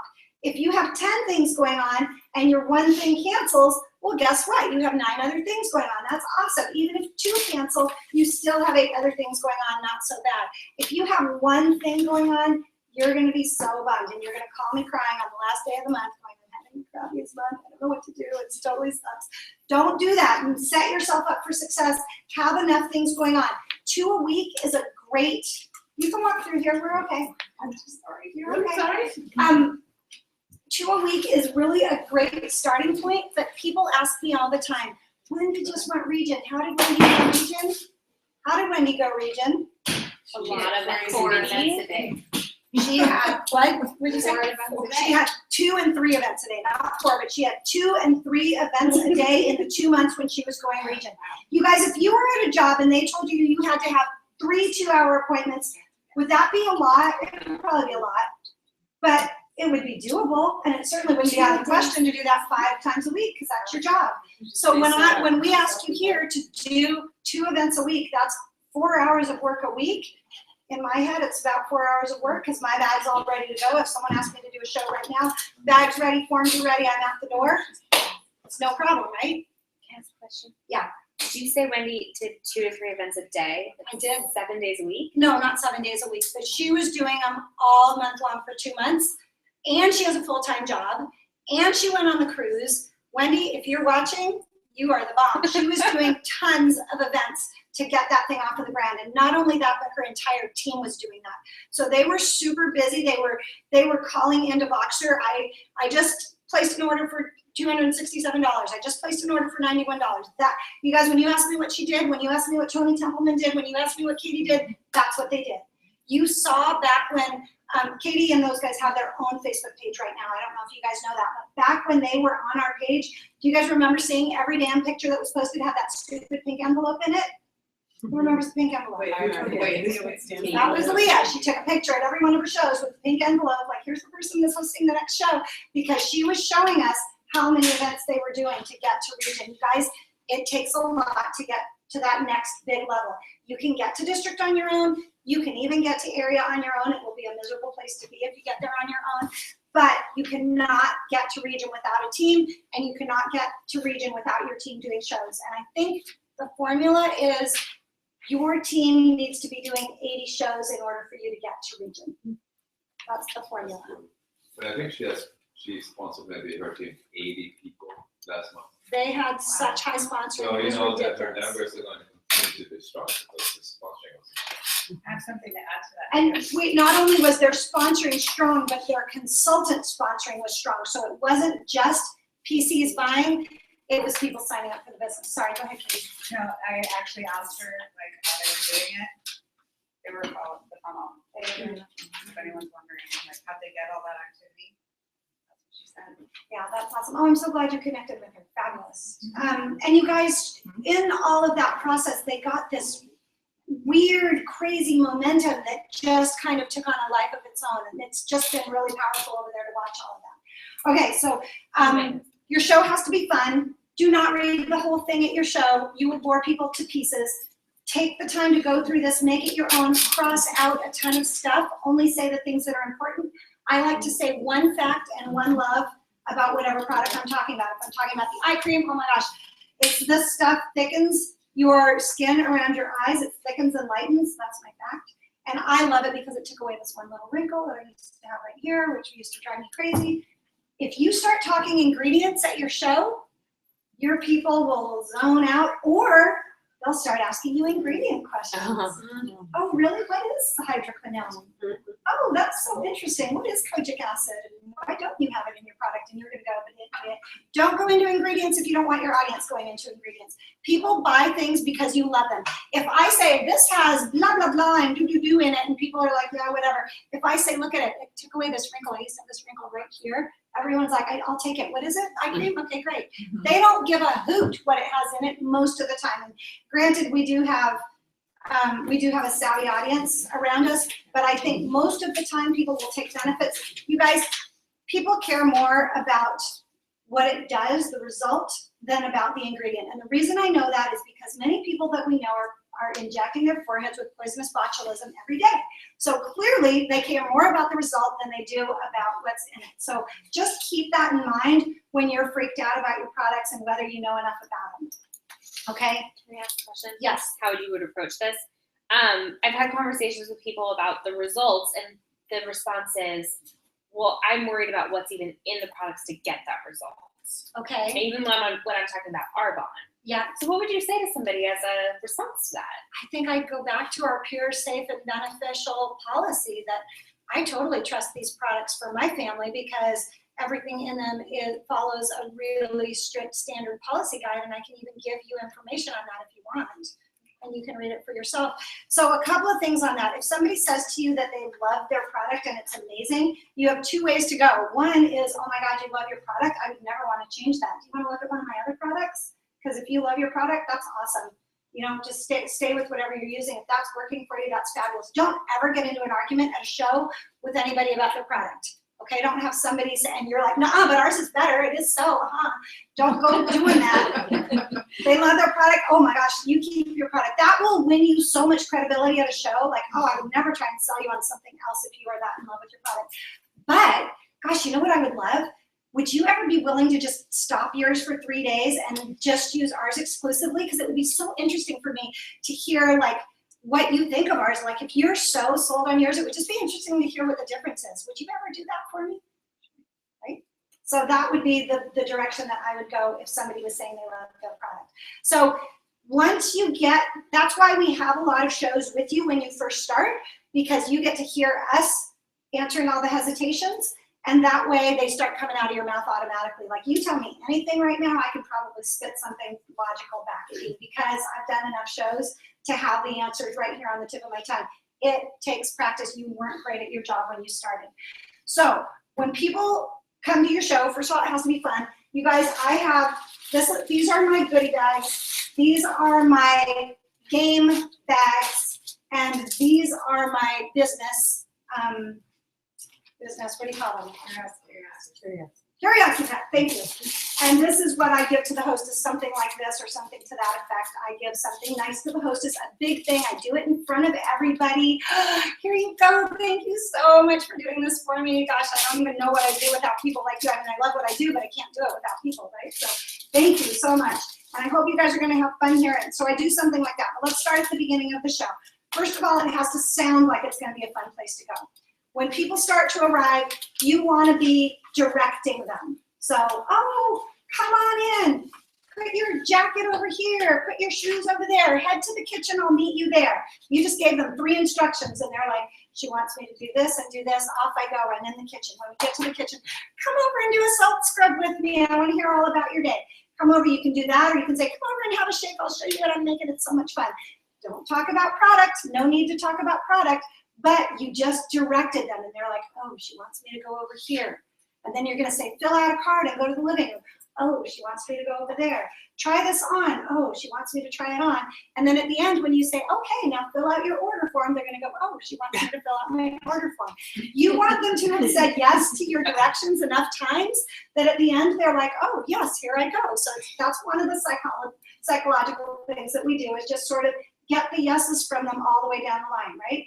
The biggest part of the whole show is the time in the kitchen. You're not talking product. No need to talk product. Hopefully they're tasting product or using product, but you're not really talking about it. They're expecting you to sell them. Like, okay, so what's so great about this stuff anyway? Like, whatever. They're already expecting that from you. I say tone it down. Don't even talk about the product. How was your day? Where did you come from? Oh my gosh, you were at work. What do you do? Oh, do you love what you do? How long have you been doing that? That's my questions, right? I'm trying to get to the point where I can say, you must love that. Because as soon as I say you must love that, what I get back is, I do. It's just, I do. And then I have the moment to say, oh, that sounded like a hesitation. Come on, spit it out. Let's hear it. And then you'll hear, well, my commute's just really long, or God, I have this girl that watches over me and it drives me nuts, or whatever, whatever your situation or whatever their situation, they're going to spit it out at you right then. And you go, ding, ding, ding, I've got something to talk back to when I get into the living room. So you're going to talk some more. So do you have any kids? How do you know the hostess? Oh my gosh, you guys have been friends that long. Then you're going to find the commonality. You have here, I have here. The more personal the commonality, the more they're going to trust you. I love to go to nationalities because I have an ear for accents. So I'll be like, well, what's your nationality? Oh my gosh, and there's enough nationalities in my family that I can say, someone in my family is that too. So I'll do that a lot of times, or maybe school. What school do your kids go to? Do you have kids? Oh, that's awesome. Find the commonality as personal as you can get. So now you have a few items in the back of your head about why they hate what they're doing. You know a little bit about their personal life. Go on to the next person, go on to the next person, go on to the next person. Try and get through everybody so that you know a little bit about them. So that now, okay, everybody, let's head out to the living room. I'm just going to talk real quick. Try and get a feel, if you can, about what people know about Arbonne. Who in the room's heard about Arbonne before? Raise your hand. You'll know if they know about Arbonne. What have you heard? Oh my gosh, you've used it before? Which product's your favorite? And then they'll tell you really quickly, and in the meantime, they're telling everybody else. So you'll get a little bit of a feel that way, right? So that's how you start your presentation. You're going to give your hostess something fancy. Oh my gosh, this is just for you. Yeah. And then you're going to go into, okay, so a lot of people wonder how I got this job and what I'm doing here. So let me tell you first a little bit about myself and why I'm doing this, and a little bit about the company, and then we can try and sample some products, right? And then I'll let you go. What you really want is you want long time in the kitchen, maybe 15 minutes in the kitchen. You want a short time at your presentation, 20 minutes tops if you can help it. You want the longest part of your presentation to be the closing. I promise you, if you read this entire script, your presentation is going to be long and people are going to go, oh my God, I have to go.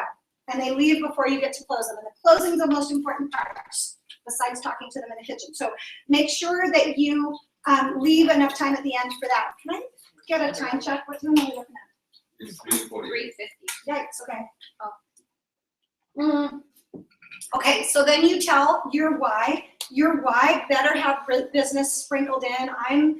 That's your 30-second thing, or your paragraph that we did. This is who I am. This is how I got started. These were my hesitations. You're going to try and tie it into whatever you heard in the kitchen. I was just like you, Anita. I didn't want to have a long commute either. And I was a lot like you. I just didn't want to be traveling. And I don't know, everything I looked at was like a traveling kind of a job. And so when I heard about this, I was a little bit like you, Remy. I was kind of, a little bit hesitant. I think I said no for 3 years, just like you did.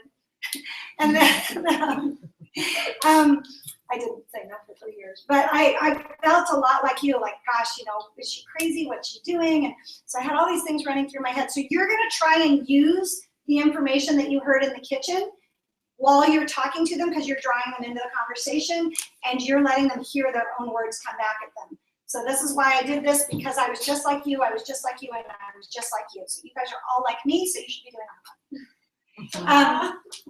Okay. But anyway, I shouldn't talk too much about the business. I don't want you guys to think I'm recruiting you, but honestly, usually when I'm talking to a room full of people like this, somebody in the room knows somebody who knows somebody who would probably want to do this. So if you think you might know someone, or maybe you're interested yourself, I have these great little packets, just a little bit of information. You can take home a packet and we can talk about it later if you want, but just let me know. I have these right up here. Let them see that up front. You've got your packet of information that they can have for the business. So now they're going, she doesn't want me. Who do I know? Well, maybe I do want me. Well, wait, does she want me? I don't know. So you've got all that going on in their heads while you're starting to talk. You talk about the company, you follow your course script, you do the whole thing. That, you guys, should be automatic by now. You should have crossed through. You should know all of your words and lines so that you can get to the end of the presentation. Sample all the products. Now you're handing out catalogs. And at some point, when you're doing your closing, once you get finished, I want you to end it. I want you to go, well, that's about it. 3 ways to win. Let me tell you the 3 ways. And that's really about it. So I'm going to head off to the bathroom real quick. And when I come back, we can just talk a little bit. I can help you with your orders if you want. Do your closing and then make the close. Because when you come back, they're done. They're like, oh. They sat through the whole presentation like this, like she's going to sell me something, she's going to sell me something. You went off to the bathroom and they went, made it through that one, everything's good now. So now is your real chance to talk to them. Now's your chance to go, gosh, you know what, Anita, I was listening to you through this whole thing. Like, you're really knowledgeable about healthy living. Have you ever thought about doing something like this? That's when you get to talk to them, right? Because now their guard's down. You're all done in their eyes. And this is open space time. And if you leave enough of it, then they're going to be able to, you're going to be really able to talk to them at the end of this thing. That's when you're doing your work. That's when you're saying, oh, I know what you mean. I thought it was going to take a lot of time and I had kids, but God, I don't know, it's been pretty great. And I've been able to help a ton of people. Why don't we just sit down? Maybe, I don't know, do you want to get together this week? We can talk a little bit about it. I can tell you what I do and you can see if it's something for you. Like, what do you think of that? So that's when your chance is. In the meantime, you guys, I didn't talk about these things. In the meantime, throughout the show, little ditties, whatever, a couple sample packs, maybe a little mini. You guys can collect these throughout the year, whatever you've got. Throw them into something cute. Make a little nice, happy-looking thing. These you're going to have out somewhere so that they know that there's prizes. And I like to play the card game throughout my show. Do you guys do that, the card game? Okay, so you asked me. I just don't want to make this a monologue. So I'm going to bring you into the conversation. If you ask me a question about the products, you'll get 1 card. If you ask me a question about the business, you'll get 2 cards. And at the end of the day, I have prizes. So you want to make a big deal out of this. There's always going to be somebody in your crowd that's like, 2 questions business. I got this down. I'm going. And they start asking you questions about the business. And guess what that does? That gives you permission to talk about the business. Where you didn't have permission before, they were coming to a product show.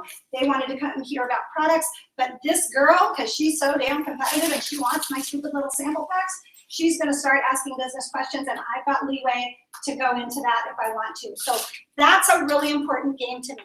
Does that make sense? Mm-hmm. And here's what I do with the cards, you guys. I throw them out for anything. Oh, you shook your head. You got a card. Oh, you said something. I saw you breathe. Here you go. 2 cards for you. That was so funny. 3 cards for you. Make it fun. Throw them out. Cards all over the place. Whee! And then make sure that whoever really is asking the question gets plenty of cards because she gets pissed off at the other people. Okay. But make sure that the person that's really who's into it, make sure you give her cards and make sure you get the conversation going, you guys. That's what makes your party fun. That's what makes it dynamic. You're being silly. You're being funny, and they're having a good time. Guess what? They want to have a show. Sounded like fun.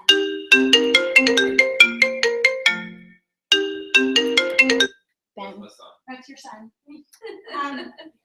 That's funny. They FaceTime us any old time. I'm in the bathroom. I'm like, oh, there he is. FaceTime's awful. So if you're on any device, it comes through. Absolutely. And they call us all the time. They call us all the time. I already call it. What did you say? You said when you went to college, you can call his parents. I know. I had to do a week on it. Okay, so if your events are fun, guess what? They can picture their friends actually being at an event. They don't feel all comfortable. They don't see all their friends doing this. There's no discomfort and there's not any of that weirdness because you made it fun and then they want to host an event too. So that's how you get people to come to your events. That's how you get more people to throw events. And you can put them on the spot. I can put them on the spot when I'm doing an event for Stephanie. I can say, come on, Anita, you're going to support Stephanie, aren't you? She's going to have someone, you're going to have so much fun. And she's going to practice her presentation. Steph, you're going to be awesome. I know you are. So, would you? And we'll give you some great prizes too. So you just ask. The prizes aren't incentivized for hosting. It's just to show how much fun it would be. Yeah, or you can have prizes for somebody that hosts. Make sure that you're not giving them away at the show, because if I've done this, you guys, you give away a prize, they cancel, you just lost $40 in whatever it was you bought them. So either say, oh, that's awesome, I'll bring you an eye cream when you do your show. That'll be so much fun, I'm excited. So make sure that you're not handing out free gifts for nothing. Do you promise them a gift if they book the show? And then you're gonna want the card. Remember the cards? Have you guys seen those? Somebody just brought them to the top of the page recently. Yes. There's a hosting card. If somebody says they're gonna host a show, you fill that card out right that second. Oh, perfect, I've got a date on November 9th. Are you ready for that? Oh, good, let's do that. And here, let me hand you your card. Put it in my calendar, put it in your calendar. Get it down on paper, because then it's the done deal. It's a contract. Now you have it. So have you guys seen those cards? Did you post that recently? Recently, somebody today just put them back up at the top of the page. But those are also on Kirsch Abomination under hosting in the consultant binder. Can you explain? Oh, go ahead. I was just gonna ask, what kind of cards do you have? Just like fun cards, like a deck of cards? I have a deck of cards from Las Vegas. Ooh. Go downstairs at the MGM, grab your, because there's another conversation. Oh my God, I forgot these are my Las Vegas cards. We went to convention this year. It was so much fun. You should come to that. It's going to be great.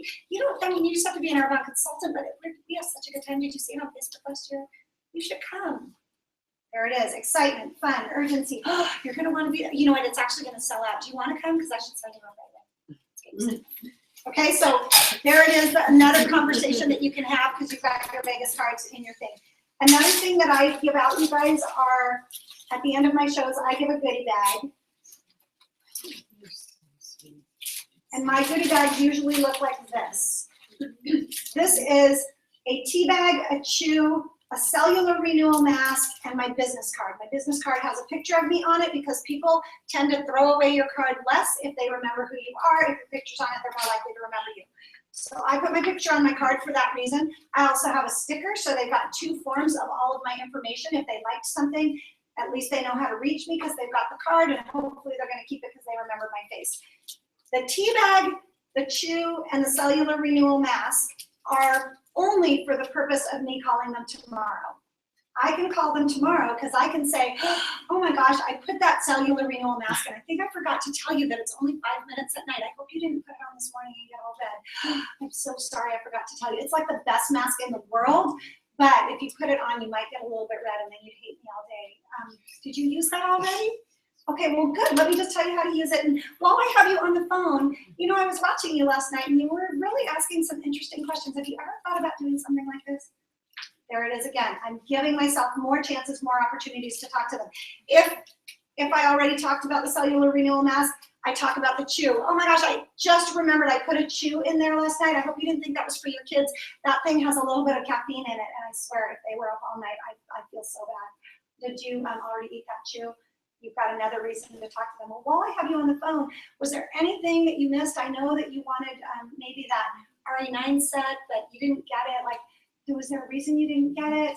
And then maybe they tell you, you know what, actually it was just too much for me to spend right now, or I have tons of other product right now, or whatever.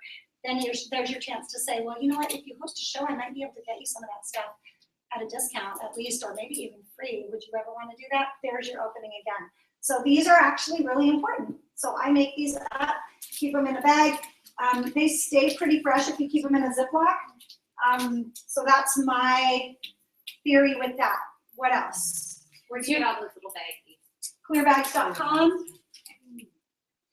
You're giving those to everyone like as they're leaving.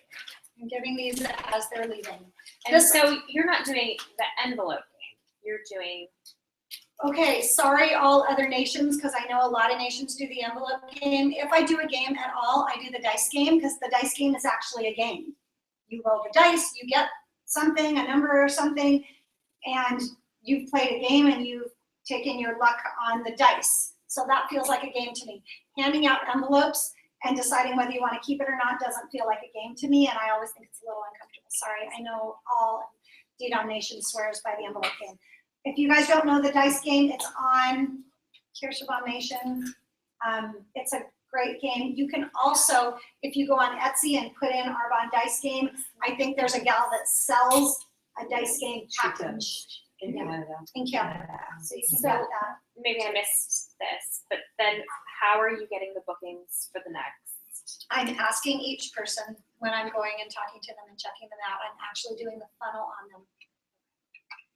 Good So maybe question. that's why the envelope game never made sense to me, because it seemed like you just either kept it and agreed to do a party and kind of got forced into it. Or you gave it back and felt You gave stupid. it back. Yeah, and that's it, right? There's nothing more, because I was gonna ask you, can you explain to me what this envelope game is about, because I don't get it. Yeah, to me, it just never felt really comfortable. We used to do it with, we used to do Deal or No Deal, where we gave them a pretty little box and they had to sit there with their box through the whole show and not touch it. And by the end, they were dying to open it, and they would open it and there'd be a picture of a product in there, and they'd either win the product or they'd do an event, or that was the product they'd win at their event or something like that, right?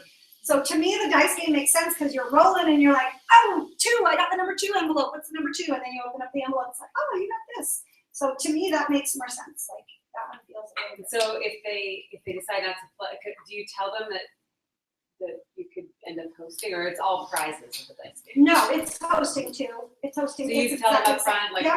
one of the things might be that you You might get to surprise- host a show Might of get your to host a own and earn a bunch of prizes or free gifts, or you might get to, you might just get a free gift straight out, or you might get this and you might show what you have or whatever. Like, So have you ever had somebody who was like not gonna host, even though that was the envelope they got? Or- I haven't had anyone do that, but I have had people opt out of the game because of that. Okay. Yeah. So if you tell them up front, then they know what they're getting. Exactly. Okay. And you know what? If you have had a really fun show, and if you have been really engaging and they've had a good time and it's been short enough so that it doesn't feel like they just spent their entire life with you, then they will want to have a show anyway, and you may not even have to go to the game. I want to add something, can I, about the profile card? Oh, I do, because that's really important, because people tend to leave sometimes early while you're still finishing. Is I have them fill them out at the beginning, like you said, do the scrub, now go fill out the card, because I'm gonna have a raffle. And then before I start the demo, or the presentation, I collect all their cards. It's like, okay, we're gonna give you your cards, because then, just in case anyone needs to leave early, wanna make sure I have everyone's name, so I can do the drawing. And then I do the drawing after. You do the drawing when they're still there, or you do the drawing the next day at home? I do the drawing at the end. That's great So, because love it. some people won't fill out the profile. Mhm. Yeah.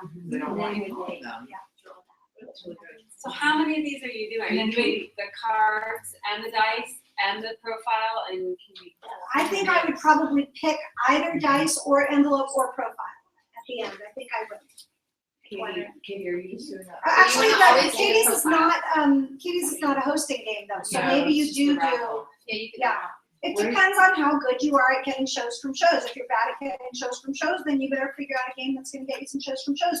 Because if you don't get shows from shows, then you're picking up the phone and making phone calls for your next power hour. So if you want to avoid this, make this work, whether it's a game or whether it's asking or however, get shows from shows, because everybody in the room has 5 friends that they could have at a show that could expand your network. That's the goal, or one of the goals. And just so there isn't confusion, this is separate from that, in addition to. There we So, go. if you do that, you do what you're saying. So there's a few prizes, so I think that was your question. It's like, that's just one of my little, it's a mini hand cream or something. That's a little tiny prize for. Oh, you said you're doing the raffle at the end. The card, with the card. With their Oh, profile. but you tell them up front, I'm gonna do a raffle. I'm gonna do a raffle, so that incentivizes them to fill it out. And so are you Okay. doing a little sample too? Yeah. I hope, you might be back for cars situation. Katie. Okay, Katie. Katie, do you do a full-size product for your raffle? No, it's like a hand. Like a mini cherry? It's in a line that's. Okay, Katie. it's pretty close, right?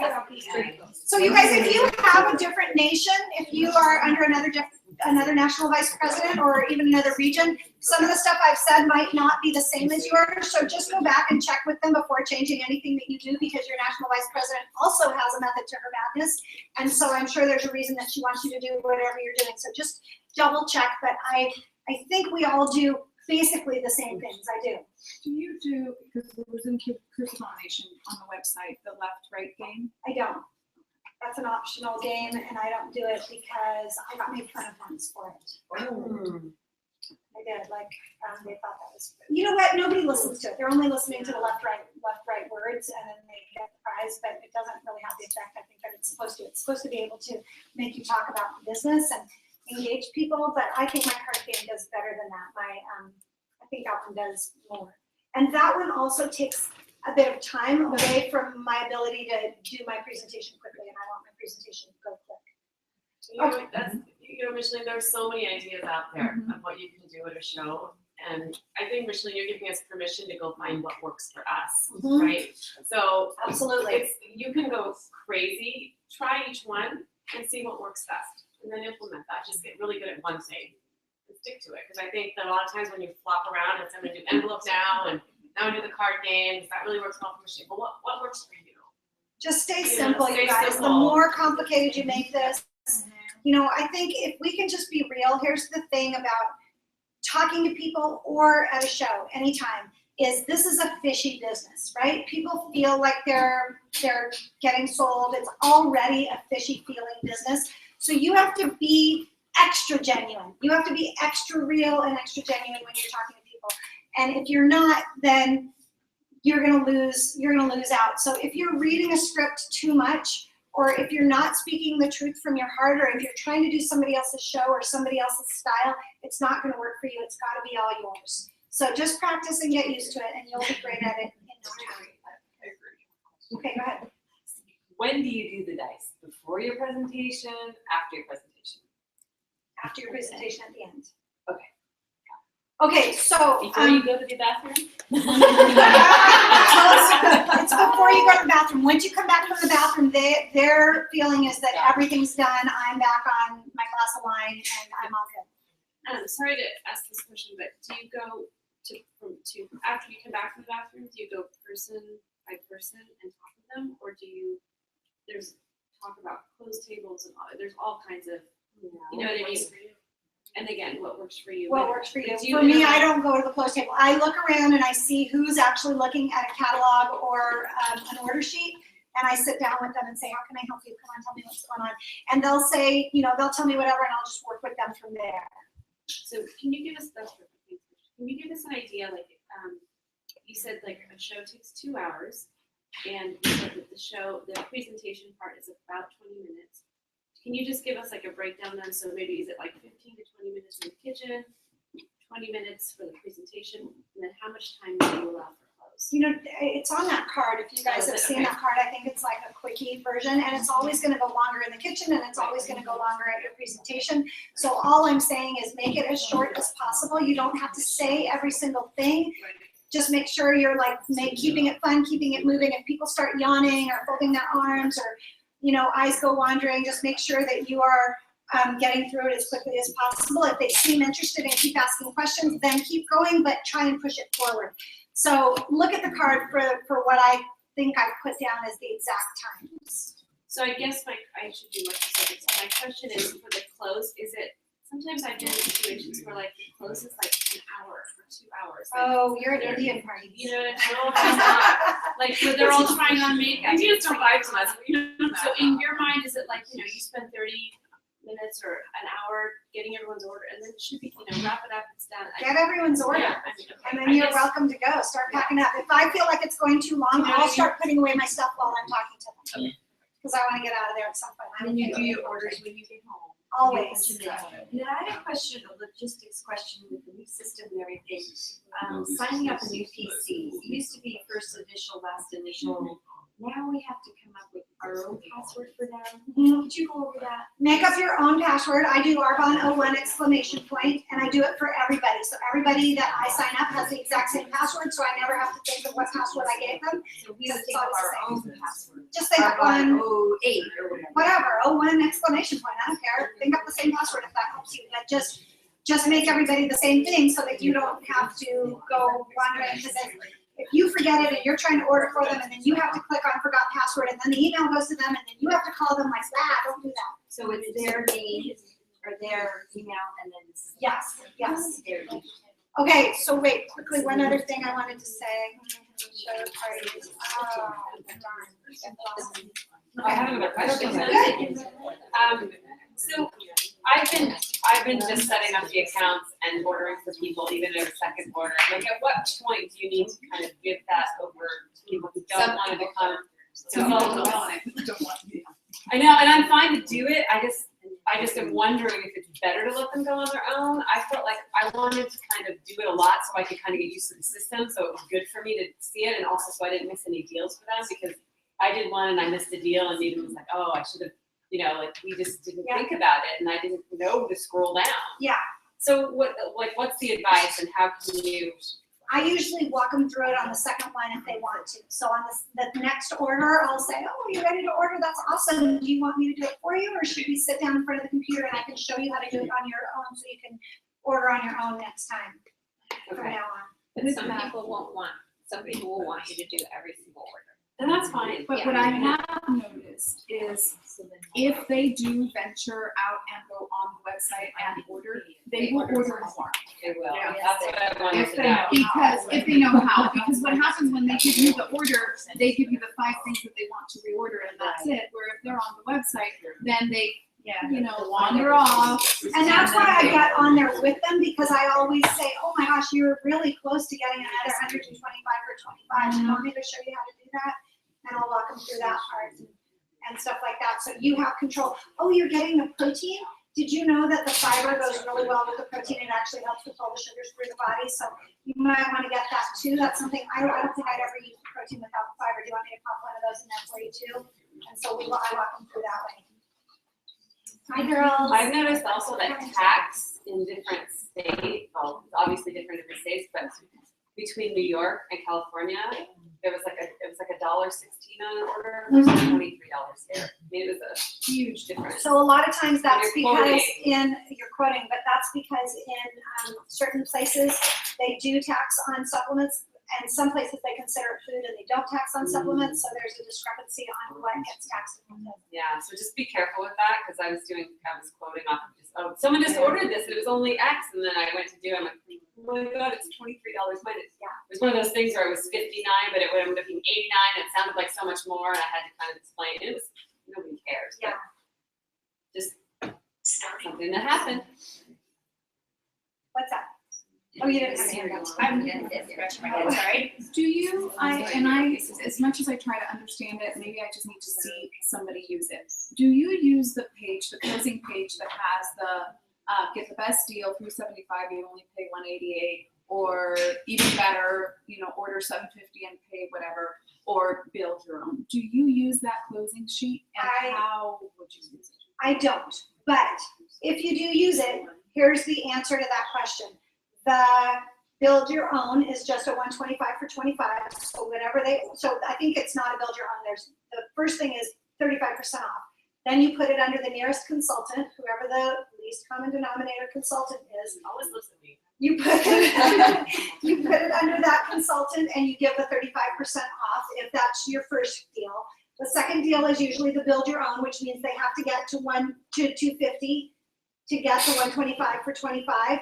So that's the 375 for 188. And that, do you also go to the nearest consultant? Do you want me to show that to you? I would love to.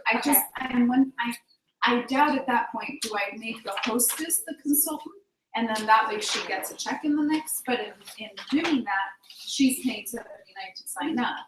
So do you see, I just get confused because I don't know. You what- ask her if she wants to be a consultant, if she's starting to refer friends, maybe she wants to bump up to being a consultant, and if not, then you put it under the nearest consultant, which just might be it, Okay. right? So when you do a 250 order under the nearest consultant, it's 35% off, which means they only pay,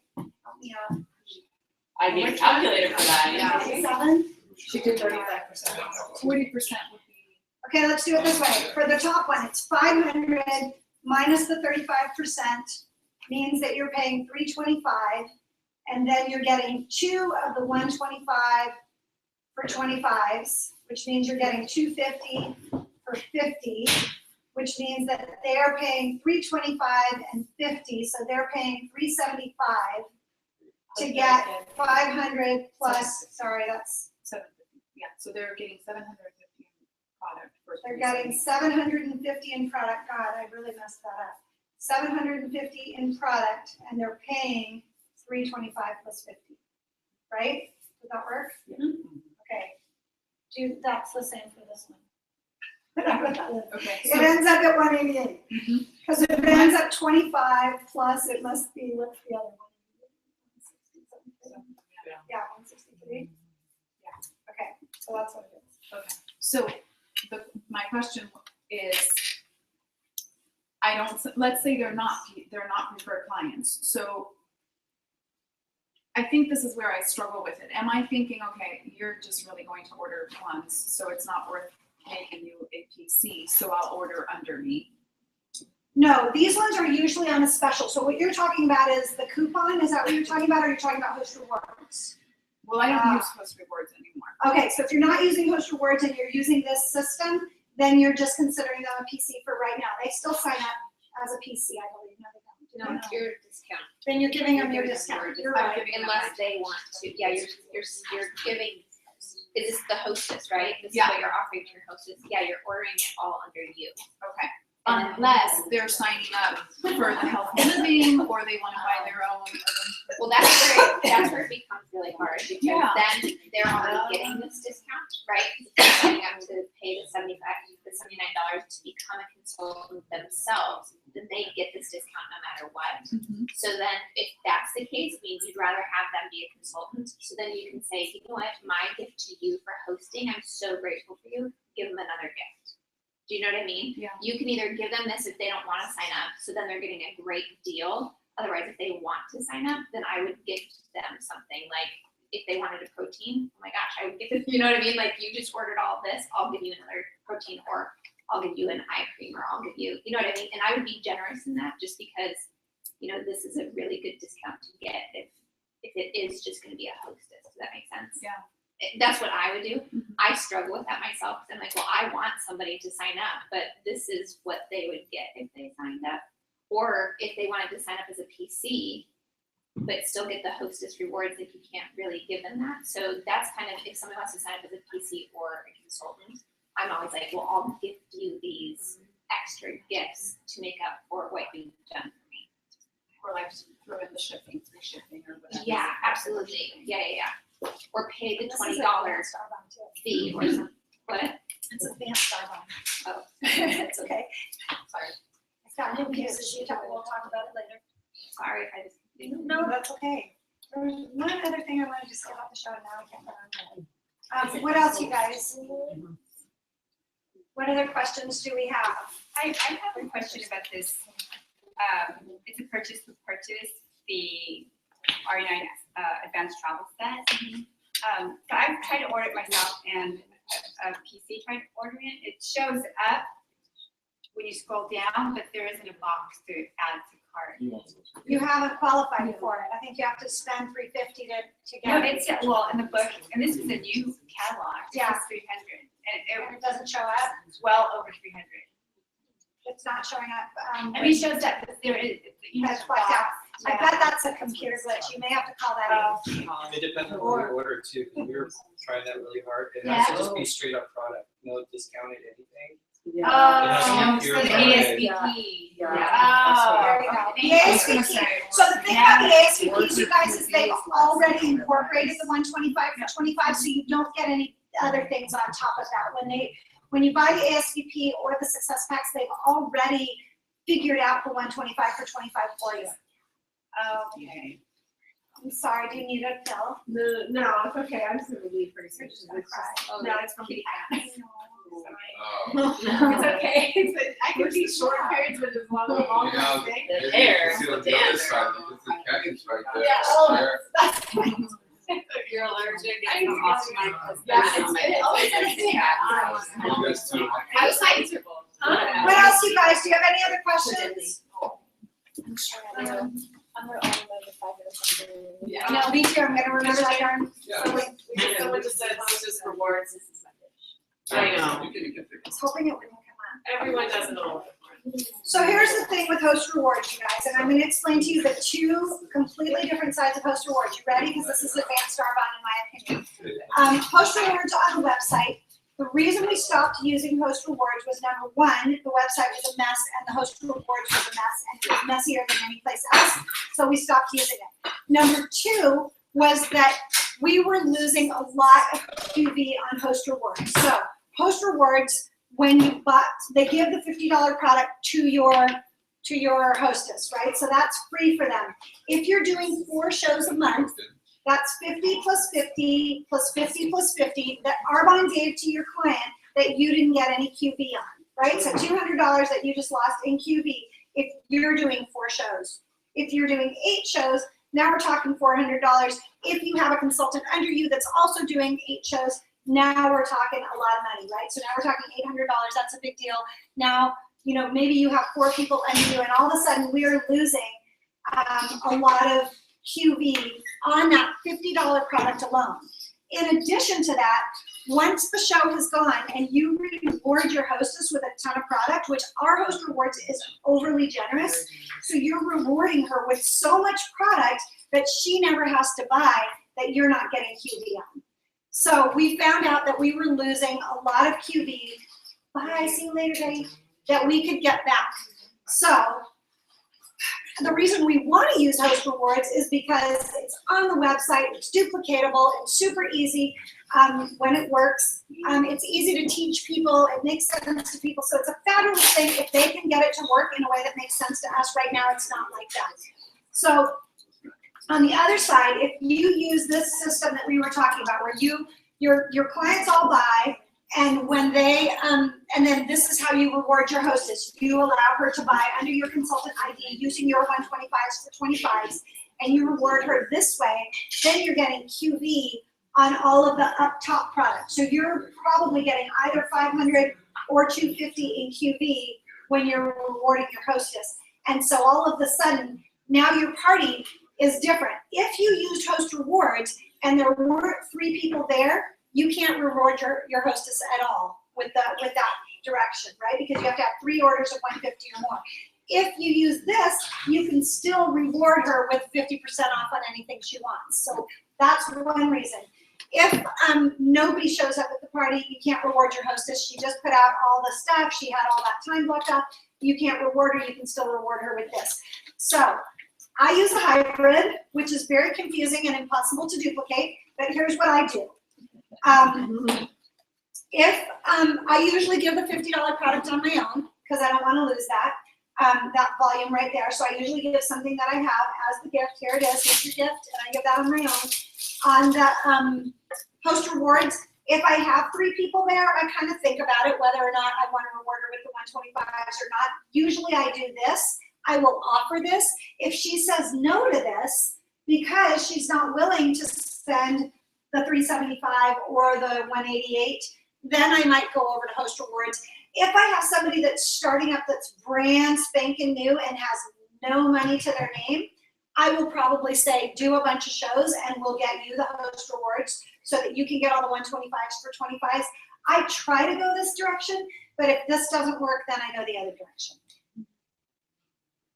I missed that last part. If that doesn't work, the other direction is the very last part of it. The okay. If I try to go ahead and give them my discount, use the 125s for 25s, reward them this way. This is the way that I think is better for all of our QV.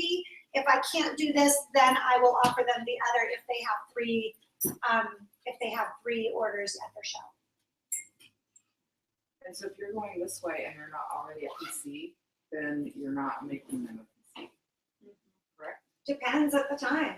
I mean, it really depends at the time. If they have a bunch of people at their show, they want to get an ASVP package, I want to place the order for them or something, and I'm like, look, you've got 3 people ordering at your show. These could be your clients. You could be getting 15% off of them from now on. Do you want to bump up to consultant?